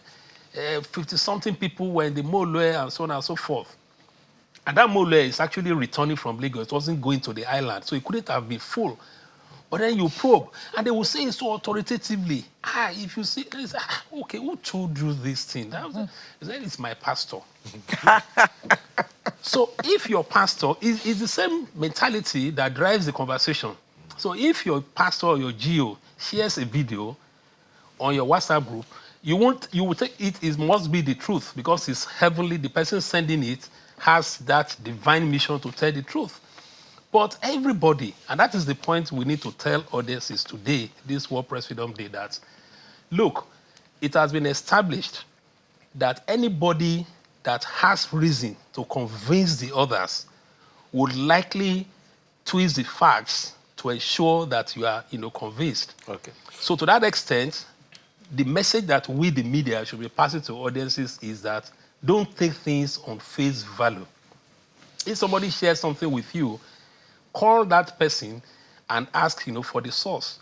My own worry really is even that it has gotten to a stage where we seem to have lost our morality. And there was a debate that happened on Facebook recently. And what was it about? The fact that a gentleman slumped during the birthday celebration of the wife and died. Yes. And naturally, because that event itself was being captured by different people. I mean, when we go for ceremonies, these things, so it was expected. So naturally, the thing went to, platforms. But then, people who had gotten this thing on their private platforms started putting it on Facebook. One person did, second person did, third person did, and you begin to ask yourself, what exactly? And the message was, well, take care of your health, which is a valid point. People need to take care of their health. But there are ways you also pass messages. You don't immediately, when something happens, then immediately you say, because you are implying that that person did not take care of his or her health. But that is even aside the fact that This person has relatives who may not have heard the story. And you have, sharing that video, adding to trauma, adding to emotional stress, more or less mocking the dead. And what shocked me was that some of our colleagues even attacked some of us. They said it's all because we are old school, that in the age of social media, that's why we're complaining. In other words, we're saying that social media or AI has negated the ethics of our profession. And even not just ethics of our profession, the ethics of our society. Because in the traditional society, in the villages, sometimes somebody runs amok, is removing his or her dress, or something happens. There's a quarrel, in the family. A man is beating the wife, the woman runs out naked. The first thing that community people will do is to clothe that person. Not to record the video. Not to record it. Or a mentally deranged woman or challenged woman giving birth by the roadside, they would offer protection. Not Technology should not remove ethics of our society. It should not remove what makes us human beings. You're leading me to... And journalists should not defend that. You understand what I'm saying? Because there has to be boundaries. So when journalists go on social media to say, oh, yes, you can share video of somebody who suddenly slumped, then you are missing the point. You have joined, the horde, and you cannot Mr. You're leading to something that a number of people have been talking about over time. Censorship or no censorship of social media stuff. Because AI is not just to create a video.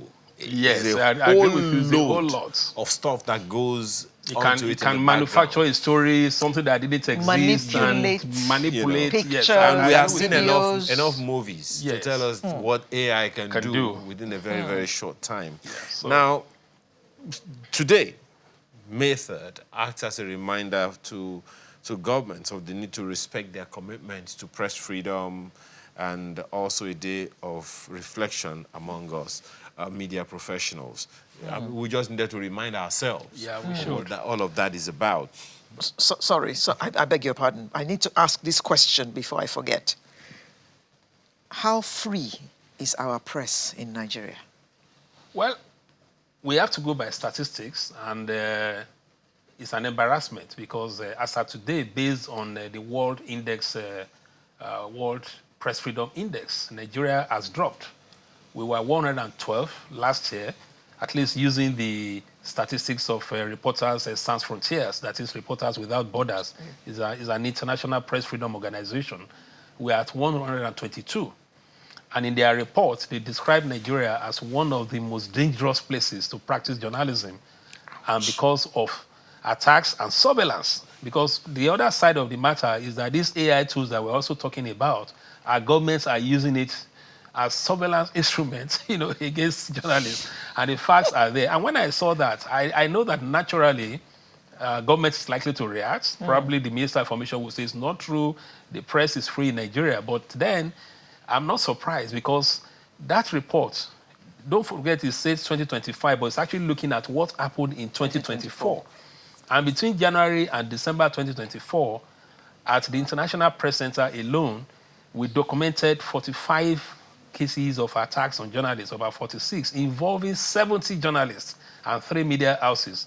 But the reason why that figure went up was because of what happened during the End Bad Governance protests, when the security agents did not discriminate between violent protesters and journalists, and they were grabbing journalists, they were smashing their cameras. In Abuja, even the commissioner of police was the one directing, attacks on journalists. Now those things have come to haunt the country. Because globally now, as we're speaking here, as this is being celebrated, that information is being shared. So when we talk about bad image for our country, I think this is an occasion to let our governments know that those of us who say, let's respect press freedom, we're not doing it because we're against the government of the day. Could it also speak to, my apologies, following up on that, could it also speak to the capacity of journalists? Because we're talking about technology now. Yeah. There is also the capacity of our industry to embrace this technology and use it the way it ought to. We know bad news sells. But then, why are is it impossible for us also to make bad news, or beg your pardon, good news, as viral as bad news, especially if the news is really good? I think we should. I think we owe that responsibility because I don't think bad news really sells, as such. Yeah, it may give you the initial followership, but when people begin to realize that it's all sensational, it's just like music, really.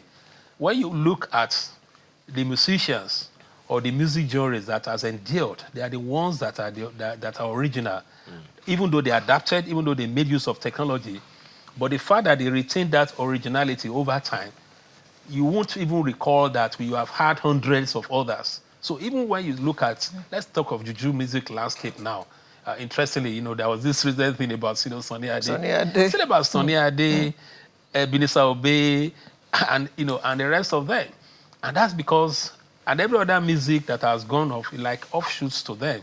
So I feel that for the media, we need to creatively embrace this technology, use it to report more on things that happen to the people, on positive developments in our society. Much as my own position really is that we have a responsibility to call out government, to call out people. But again, a lot of things happen. The reason my apologies. I feel that one of the things we have, when you talk about capacity, is also that resource, that training that we need, to have. And it goes down even to our institutions, because you will be surprised that... my apologies. I'm actually more interested in the practitioners today. In the practitioners today. I grew up, as a young man, and in this industry and all. You're still a young man. Exactly. Thank you very much. Unlike some people. Now, I in this industry, I grew up, and I have seen, even today, younger professionals. I am the one teaching them how to use technology to do their jobs.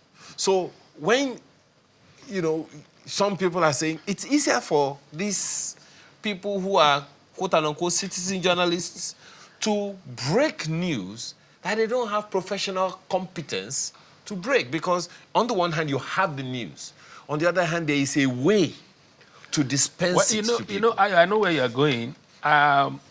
I do a lot of training. My organization does a lot of training. We travel around the country. And I tell you that in this age, we still go to some parts of this country or encounter journalists who do not even have email address.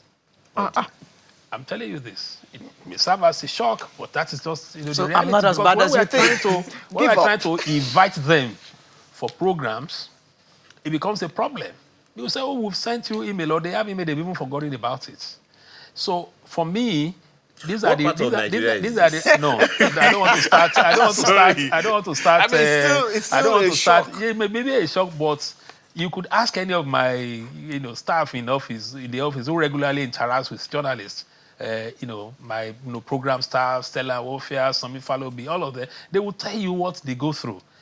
Wow. When it now comes to technology, so we go out, for example, we want to do training on fact checking. This is what we do. I do it, and so on, particularly at elections.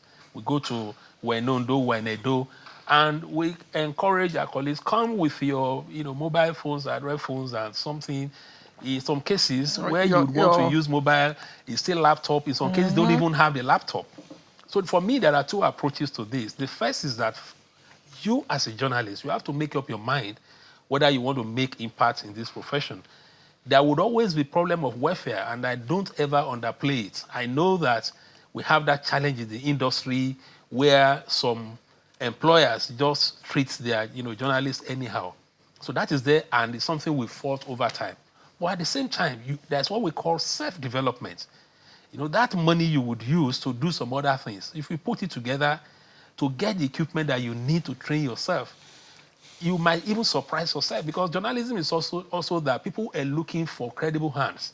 And I think there was a time when I was having a discussion with Ambrose Oko about possible employment for somebody that I know here, and he was saying that, look, we first started with the qualification. So there's a standard. So people must know that this is a profession that goes with quality, and you have to develop, yourself. So like you said, I go for training. I train journalists on some of these tools and whatever. There are those who are still better than me in this, who are older than me. If I were going to be having the Media Leaders Summit in the next few days, convened by Taiwo Bay, who is older than me in the profession, but if you know what he does, with technology, it's so amazing. And the good thing is that there's the positive side of AI. In which case, just as we're having this discussion now, if it's recorded, AI can transcribe it for you.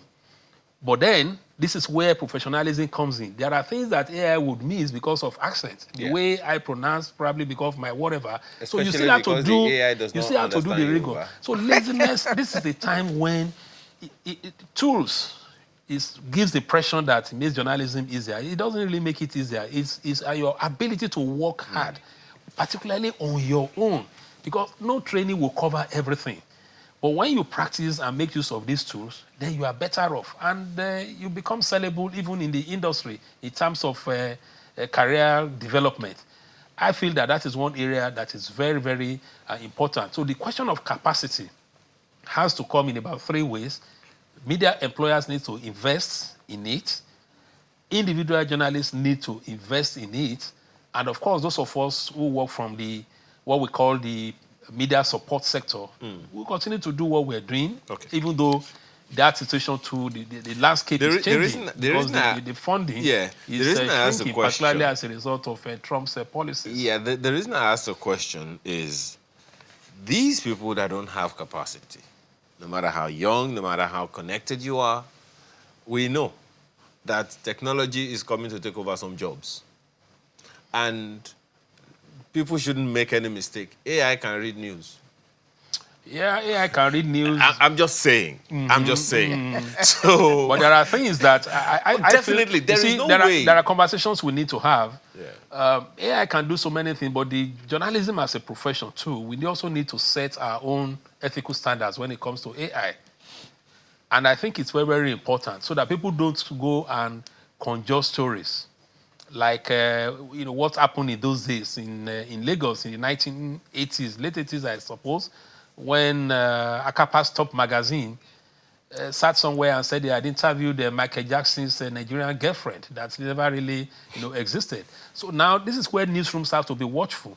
Be careful what your reporters bring to you so that it's not an AI, report, because we still need journalists to do, real life interviews. You are not going to send robots to villages to go and see flood. Yeah, exactly. There's no way technology can do it all by itself. Exactly. And I think the conversation we've had this morning, because it's not just in the media, it's also in the academies. Oh, yes, but we're only talking about our own. There are many things ahead. But in the academies now, they've developed tools where if you submit a thesis, then they have technology to check. To check it. To check. Exactly. Where, not just plagiarism. Now they are even looking at the sources you use and so on, whether everything is just AI source. You could use AI to get ideas, to get authorities and so on, but you still need to go and read and use your brain. So that you are not. So if you write something, we could go on another about this matter because AI conversation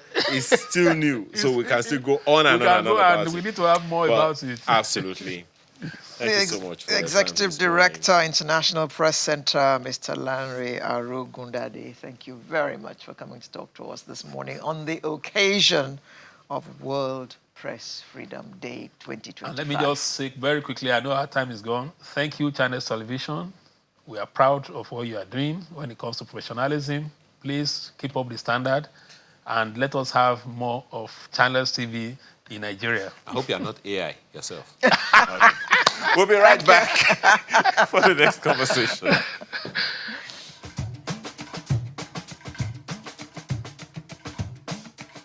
You're wondering what all of that is about? Well, you're about to find out. If you looked at the top left part of that screen, you see, while that song was on, you see a particular logo. We're not selling the logo, but we're selling the person behind it. We're speaking with the person behind it this morning. Please welcome, popularly known as K-Sticks, Dr. Kunle Pimiloye. Thanks for joining us this morning. Thank you very much. My pleasure to be here today. He's an award-winning international musician, professional drummer, drum instructor, music lecturer, music producer, choir trainer, and conductor. Only you. Yes. By the grace of God. And for almost 20 years, K-Sticks was the music director of, and he was music director, head drummer, and choir conductor of Daystar Christian Center, and he produced and directed the annual Daystar Christmas Center, Daystar Carol concert until 2017. Thank you for joining us again. Thank you so much. First of all, let's talk about that Daystar, because that's the one that people used to know you a lot more. Yes. Tell us what informed it and for how long it was on. Yeah, thank you so much. For a while, before like early 2000s, a period, most people celebrate Christmas in the Western way. You know, we have Christmas tune, Christmas songs. So Christmas carol songs, some are secular, some are choral. So people sing this song. Well, of course, most of these elements of Christmas carol song, they are Western culture, Western lifestyle, Western, art music.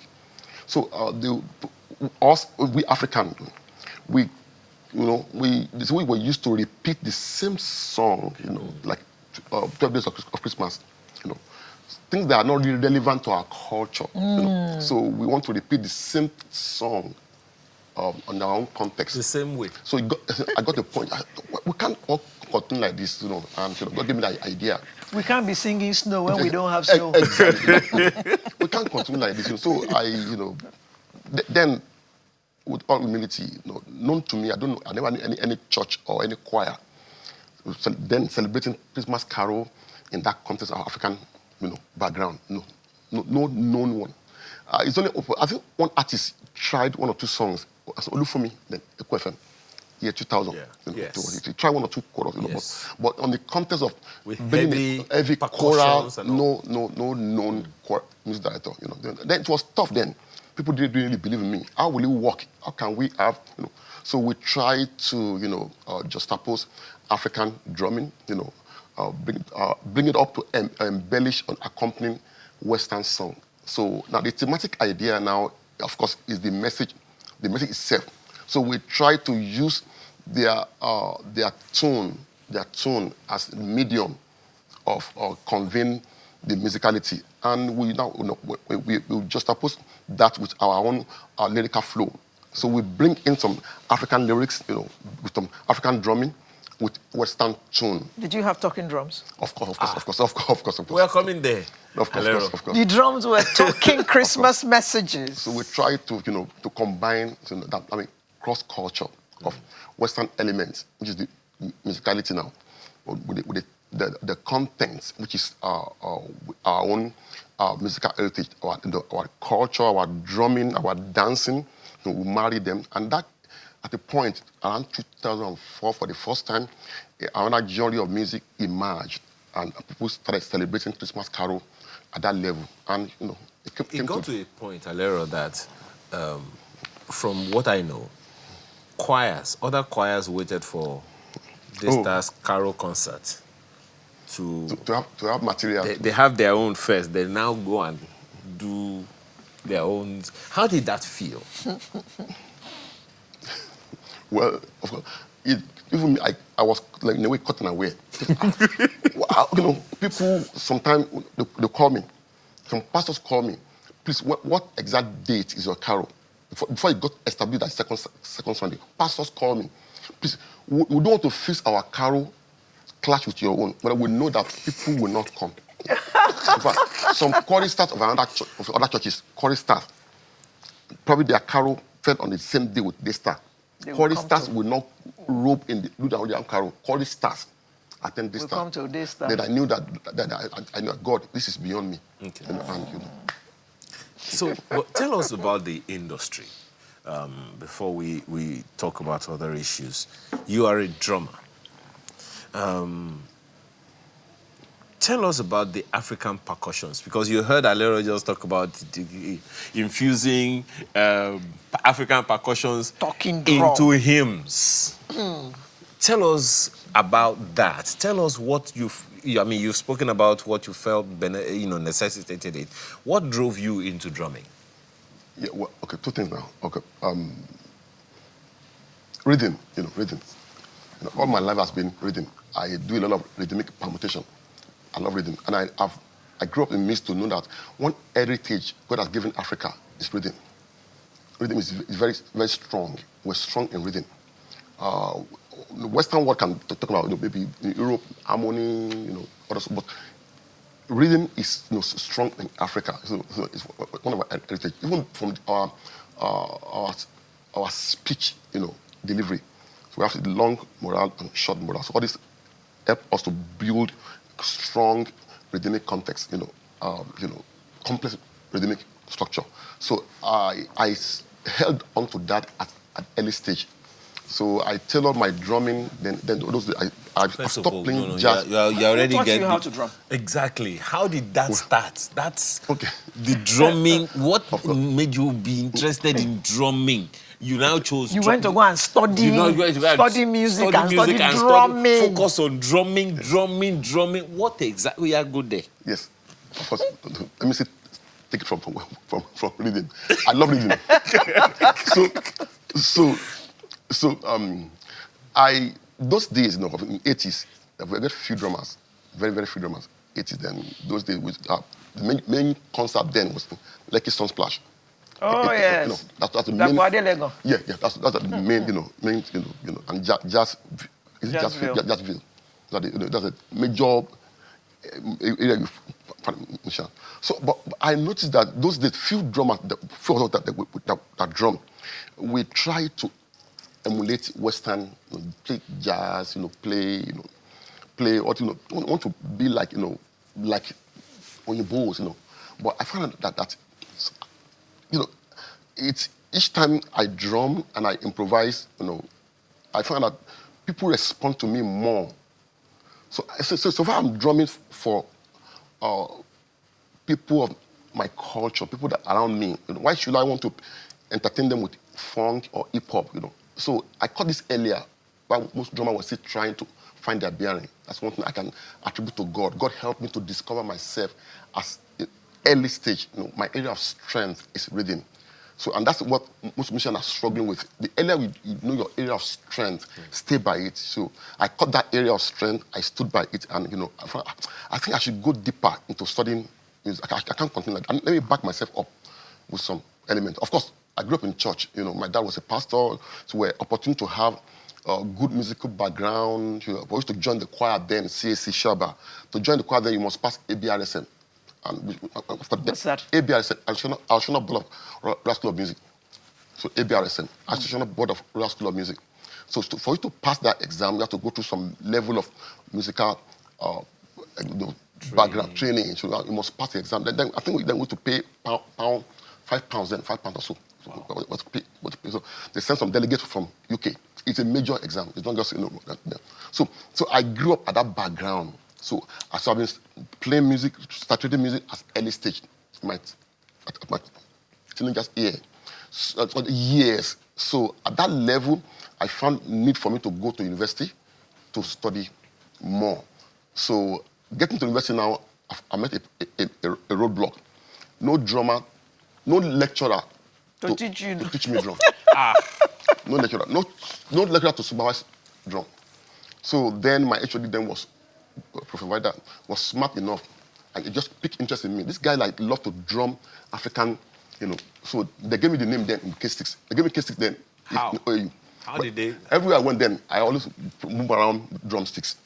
At any interval of lecture, I found myself in the corridor practicing some rudiments. So people knew me in OAU with drumsticks. So they gave me the name K6 as far back as 1991. So K6 became an household name. So the HOD now tried to pick interest in me. Kunle sticks. K6, a Kunle stick. And one thing that also helped me is that at that period, I've found an area of interest on myself on rhythm, playing African rhythm.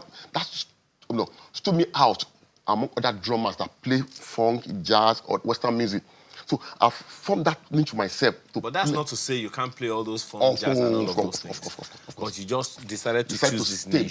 But I found that also for musical heritage, for this country, what's relevant of my drumming to an average Nigerian is playing jazz.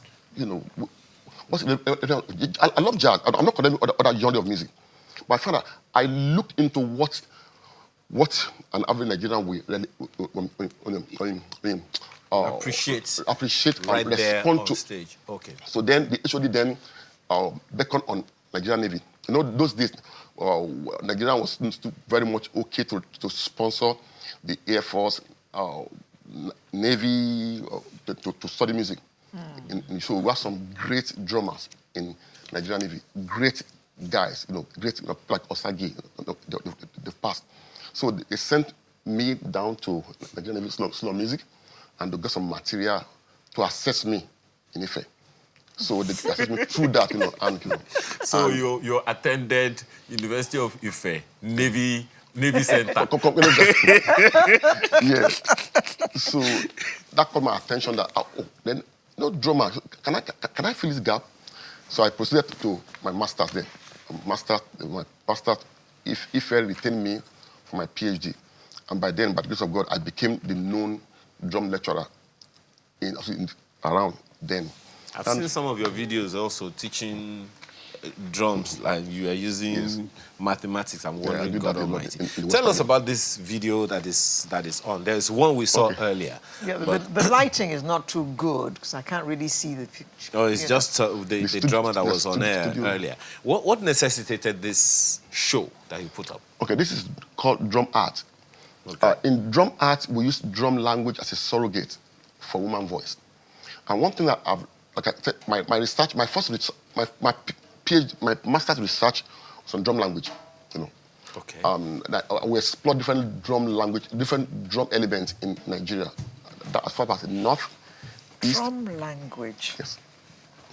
Are you saying that when you hear drums, you understand what the drums are saying?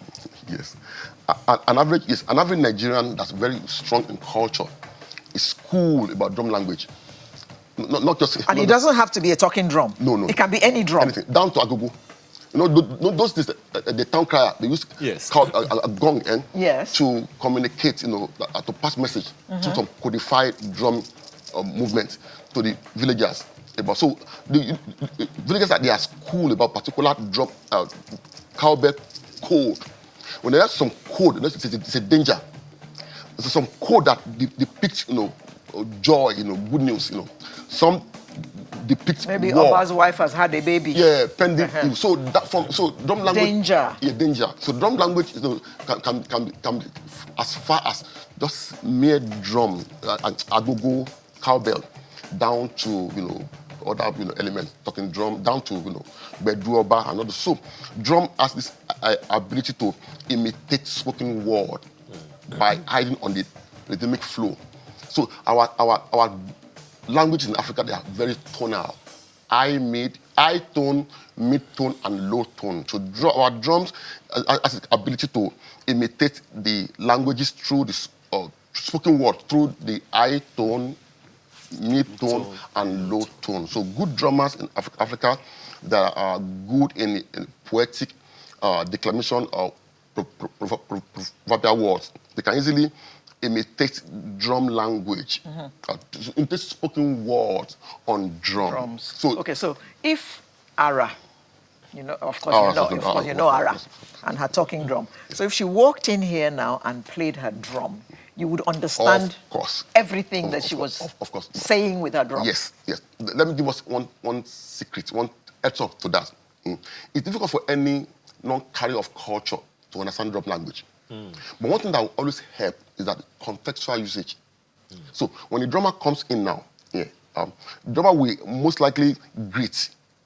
So that's one element to know that, to appreciate drum language. So the greeting and then need, you want to ask a question, So it's easy for me because, of course, I'm a drummer, so I easily communicate. You are not just a drummer, Dr. K-Sticks. Should I call you Dr. K-Sticks or just K-Sticks? K-Sticks. Should I? Because, for instance, we saw, right earlier, a choir you were conducting. What led you into music conducting?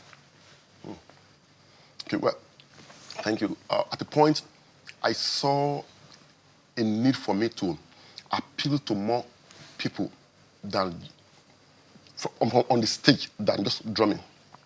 I performed with so many drummers and so many artists. Such as? Oh, Megale Gospel, from Dupe Lulano, Demos Deniro, those old school people. Bola Panapatipol, down, accompanying them on drum. Even Ebenezer Obey, when he came into gospel, Ebenezer Obey.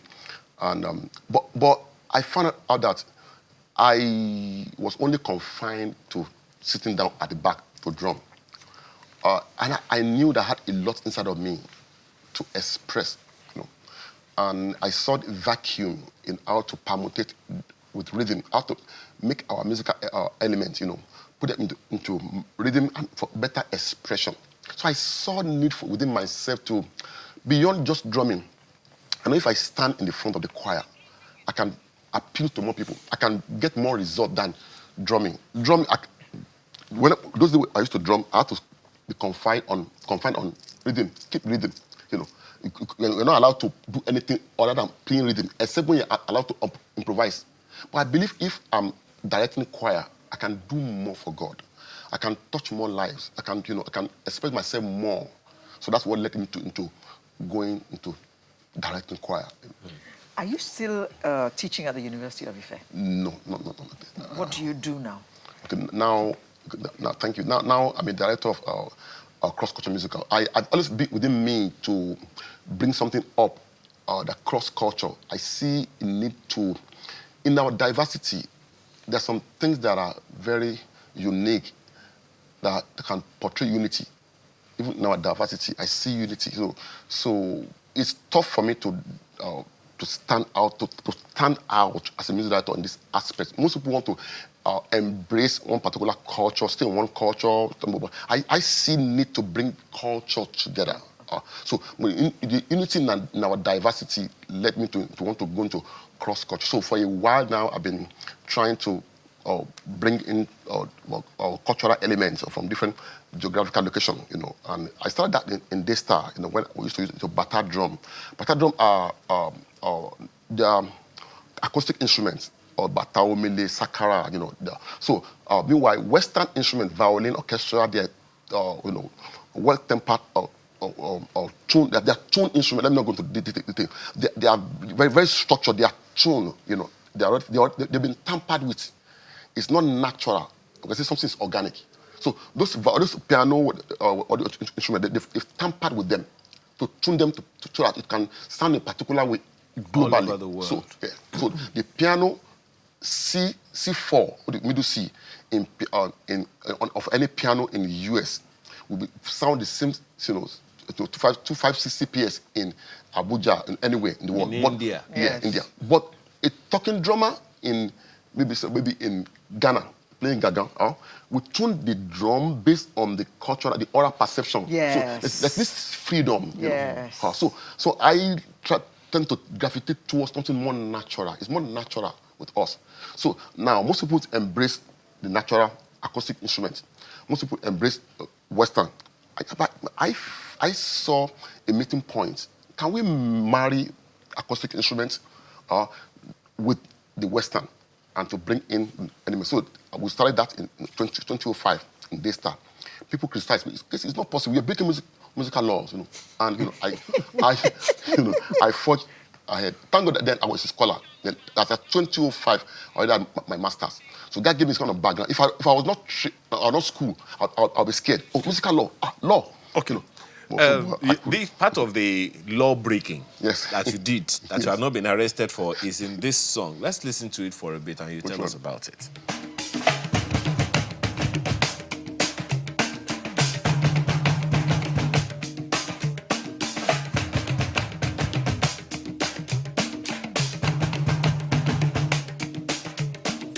Well, that's K-sticks on the big drums, right? Yes. What do you call that? We call it drum sets. Drum set. Trap drums. Trap drums. T-R-A-P. Okay. Trap but before drums. that, we saw a choir. Tell us about that choir. That cross-culture choir. One of the things God helped me to achieve. Because I could see some white people. Some Asians. I even saw an Asian, yes. Yes. Yes, one of the things that I got, enabled me to achieve in the Western world, when I left the country, I didn't leave the country because I just want to look for bearing. I knew I was going for a particular course to establish what they call cross-cultural musical. I saw myself conducting people of different culture, different nationalities, different background, And getting to the US, I sampled this opinion with my friends. It's tough. How will you bring Chinese to sing the same song with Filipino, with South Korea, with Yoruba? But I saw it. I knew it was possible. That's the way God allow you to get something on your mind, And our God is so great. The moment you can conceive something, you can conceive, and trust in God for enablement to make it, to achieve it. So if you can think it, yeah, you can achieve it. You can achieve it. Those are the things our pastor, Pastor Sam, train us with, idea rules the world, and concept idea, And God is the one that, furnish us with idea. So we got this idea daily. Idea pass through our mind daily. It depends on how we stand by them and hold on to them, believe in God. So I saw this years back that it's possible for different language, background, cultural elements, heritage to come together. So I went ahead, to approach churches, Indian churches. Sometimes they send me back. It's not possible. They're pastors. South Korea churches, I go to them. Who are you? Sometimes I have to go with interpreter. This is possible. I show them biblical references. No, it's not possible. Anyway, to fast forward, somehow now we have on the same stage now. We had 2 major editions. In fact, the one we had last year, we had more of Middle East, Iran, Syria, Jordan, Indian, Filipino, Chinese, Africa. It was huge. Not this the one we had for this version. And I thank God for allowing us to achieve this. What happened? Tell us. Because I've seen some of your videos where I'm seeing the Japanese, yes, taiko drum. Taiko drum. Then their guitar on the ground, the one, I don't know, Hawaiian or whatever it is. So tell us how you how do uncommon friends become common? Because you talked about tempered and untempered music instruments. How did they, come together? Thank you. While I was in OAU, I was one lecturing music of the world culture in Ife. So that's my area of strength. They allow me to take that course. So I never knew God was preparing me for bigger assignments. So then I've learned a lot about Japanese music, the daku, taiko drum, Indian tabla, Indonesia music, down to North Africa, Central Africa. So I've been able to learn some background, learn some musical background about world cultural music. So getting to US, it was easy for me to achieve this. And because I believe I'm fluent in reading music. I believe I'm fluent, reading and writing. So I'm able to understand the cultural heritage of India. In India, they have 1 or 2 elements that's close to Africa. So I brought in the elements in Indian music with the Middle East. Like now, the Jordan, Syrian, Middle East, they play tabla. India also play tabla. So I know some frequencies of tabla. I know the rhythmic movement of tabla in line with our bata drum. So I know how to just juxtapose bata drum. No, bata has 2 faces, ojojo and sasa. So I know what ojojo does, what sasa does, So, and how do I combine sasa, ojojo, that boom, boom.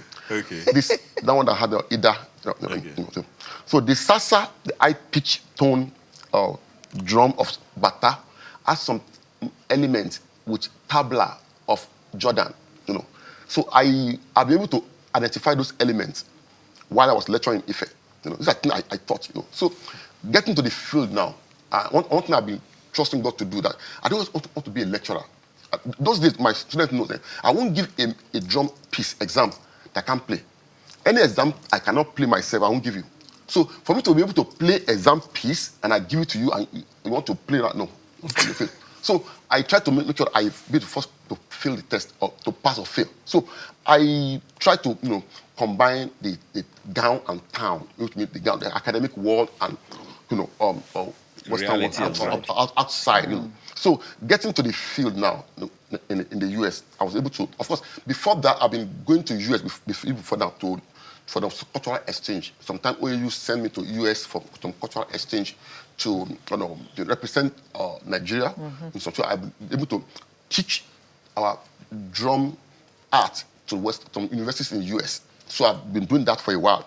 I've done a couple of events with drum and Nigerian drum and tap and Indian drum. So now it's not easy for me to now bring all this together, and see, it's tough, but now look at the continents, look at the Asia, the South America, North America.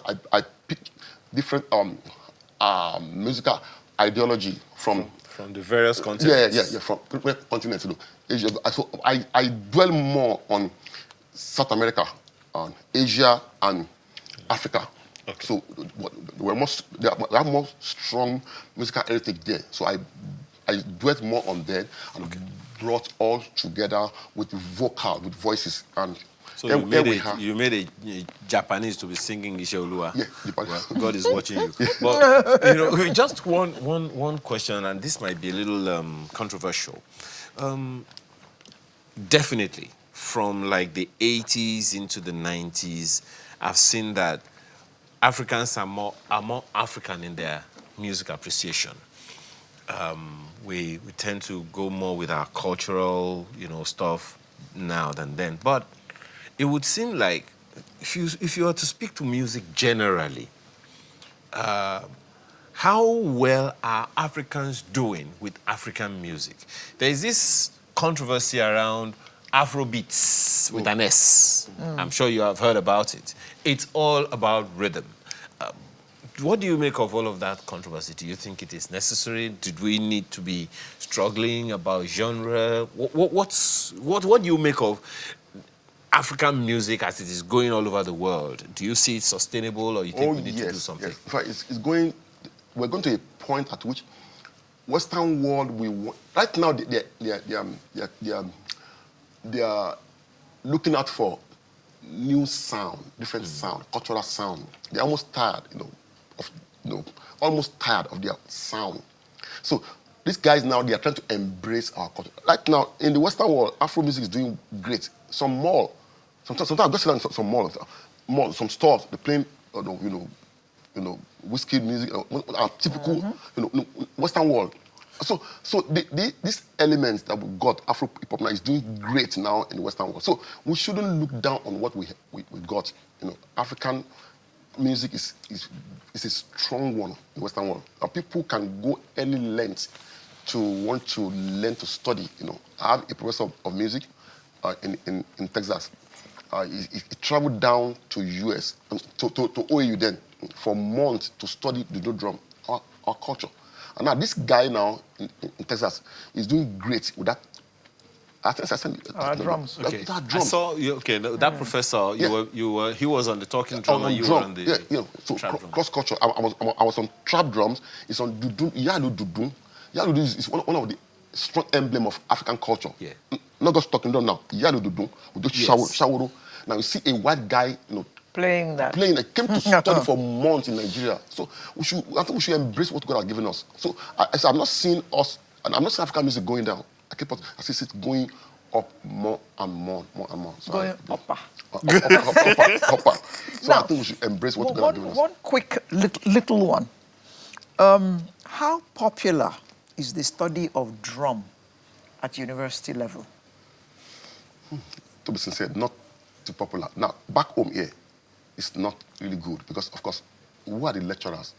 Who are the ones going to teach them? To lecture, So like you said, you couldn't find a teacher when you went in. I couldn't find a teacher. And even when I became the lecturer in Ife, I didn't stay. I couldn't. When I got to US, my colleagues at other universities, in East, North, South, they called me to assist them, send them material to assess students. So while in the US, up till last A few months ago, I helped some lecturers in Nigeria. This is my country. Help them to assess students from back home, get them material. So I think our government just needs to help Nigeria education in the area of policy, policy making, enhance Nigerian music schools, music departments, from materials. How many drum departments can boast of drum sets? Wow. To start with, drum sets. Well, it's not only. Is it very expensive? No. But computer science students too don't use exactly. So. Drum. I remember when I was relocating, one of my drums, I had to leave it out to music departments. My personal drum.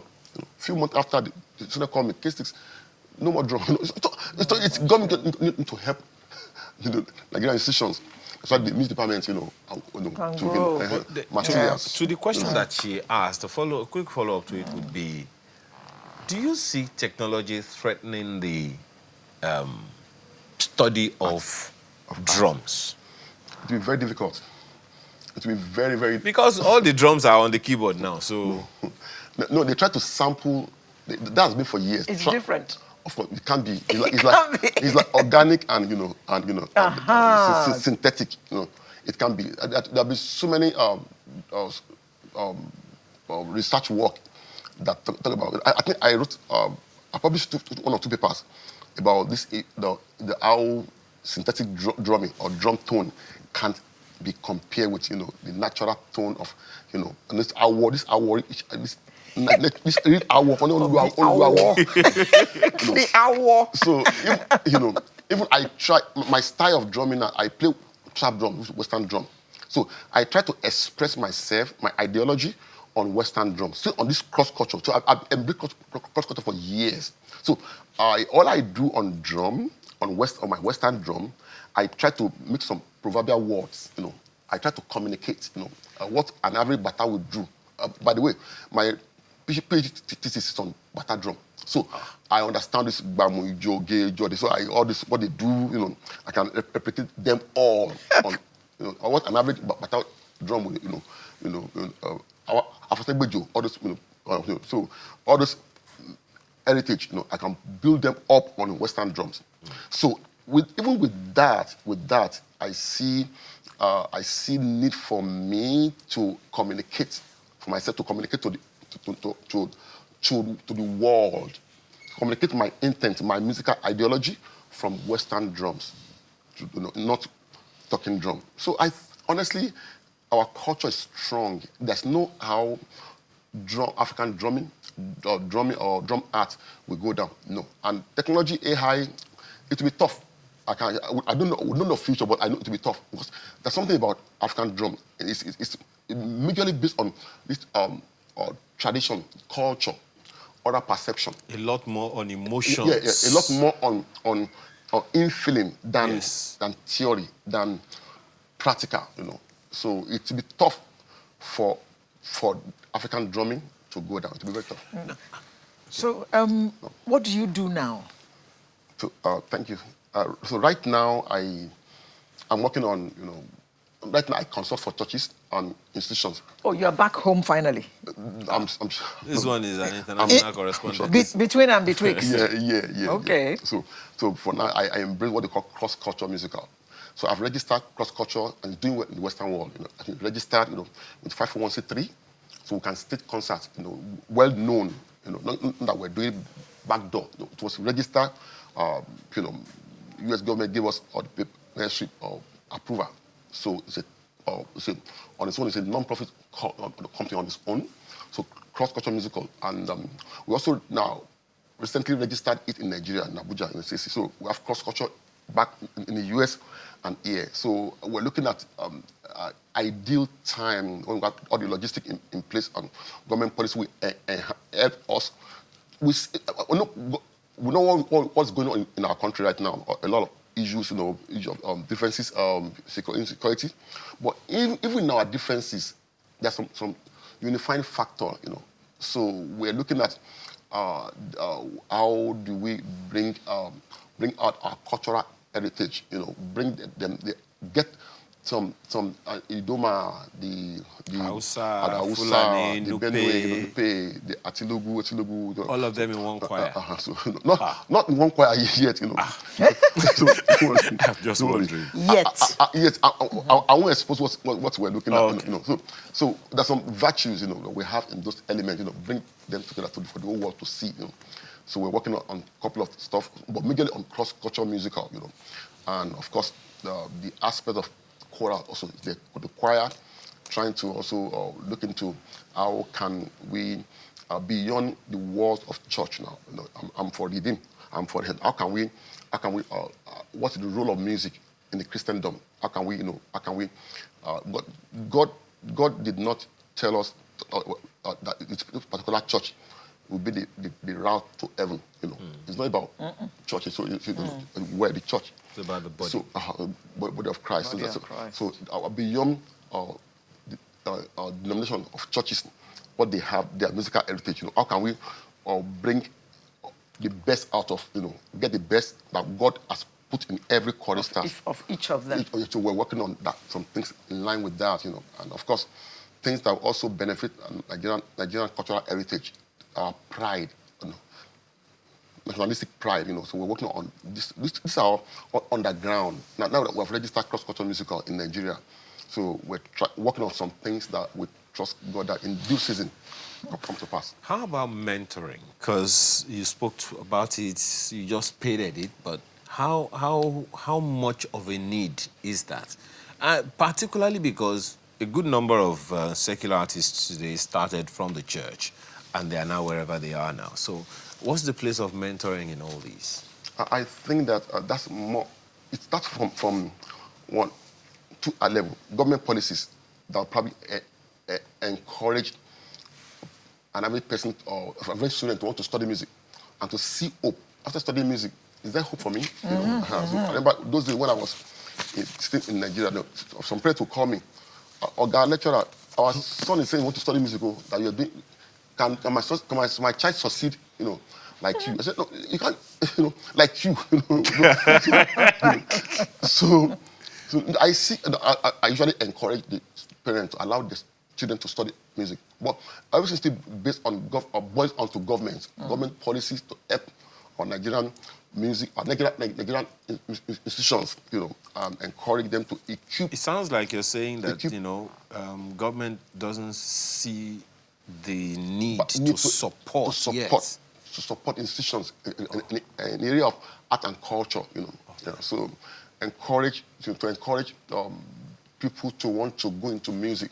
So how equip music departments, how even the lecturers, how equip at the fair, how many.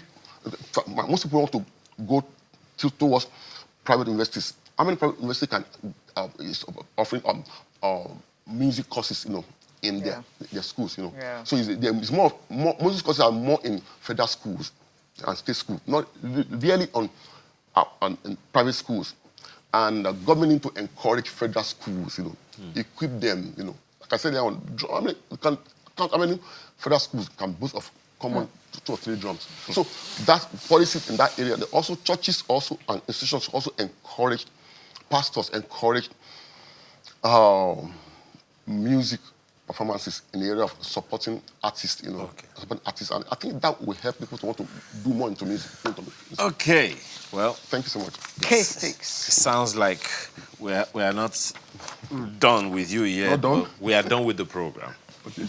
Dr. Kunle Pemiloye, K-Sticks, award-winning international musician, professional drummer, drum instructor, music lecturer, music producer, choir trainer and conductor, music director, 3 decades of rich and awe-inspiring music, multicultural experience, and former producer and director of the annual Daystar Christian Center Carol Concert.